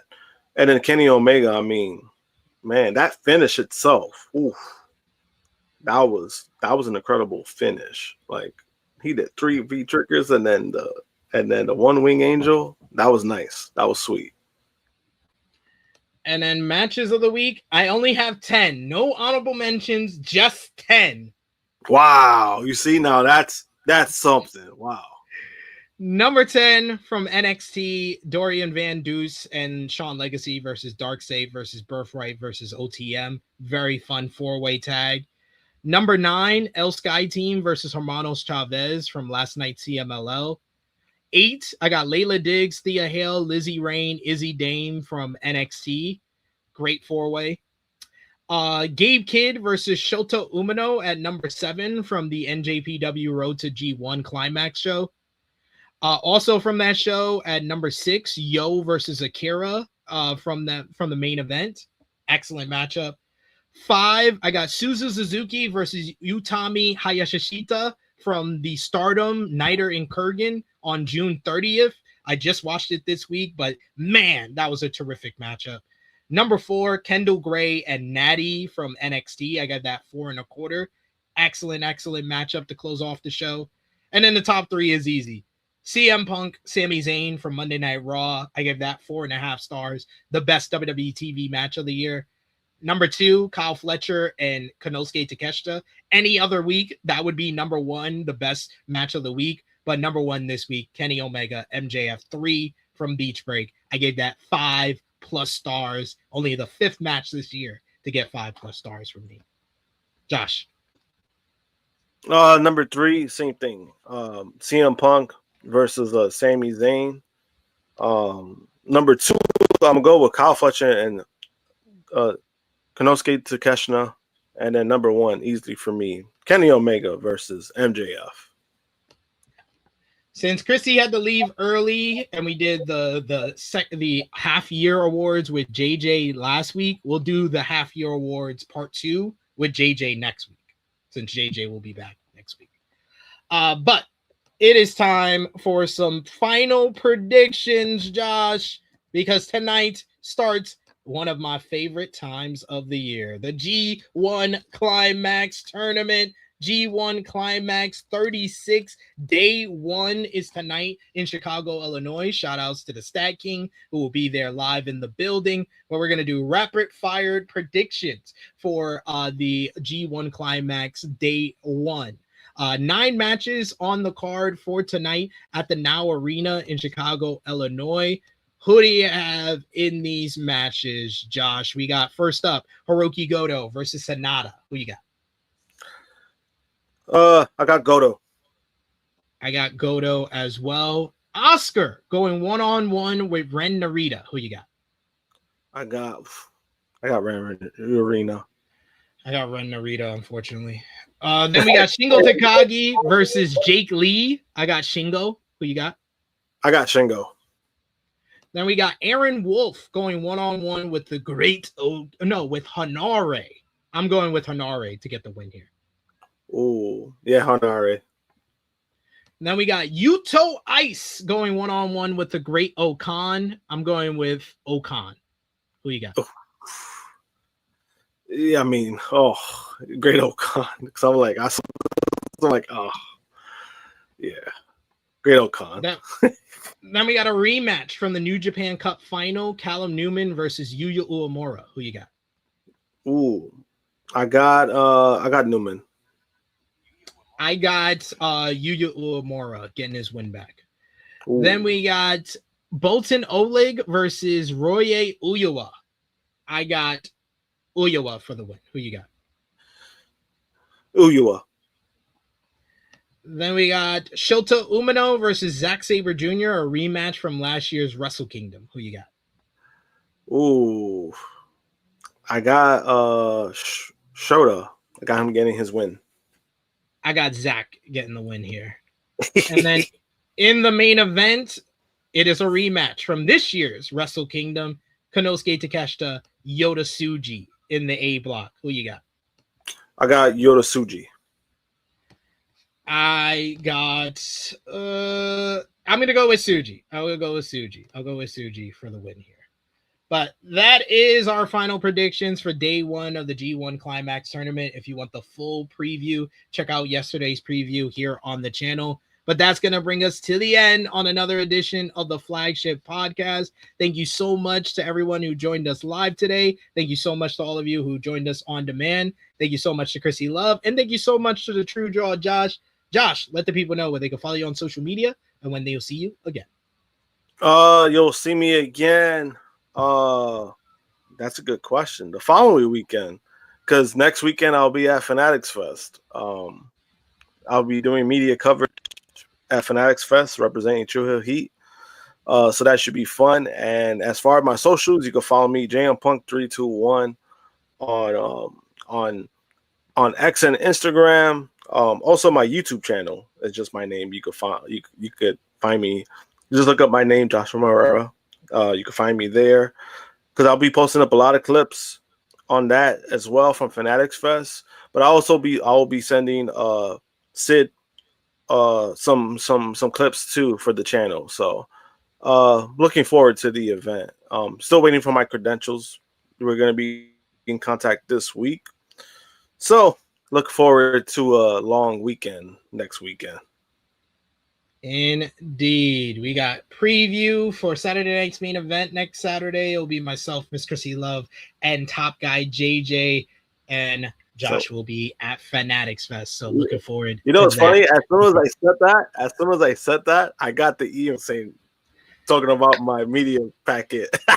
Boom. There you go. You just had to put it in the air. You can follow me on the Twitter machine at Tru Heel SB3. Follow the gang, Facebook, Twitter, Instagram, TikTok at Tru Heel Heat. Patreon.com/Tru Heel Heat. $3 a month. Gets you exclusive content. The best way to support us when we're not live here. Hit the join button. $1 a month. Gets you exclusive content, including our THH 389 post show. We're going live in about 2 minutes. So if you're a member of the channel, stay locked here. And any questions you got, wrestling and non-wrestling related, me and Josh will answer it for you.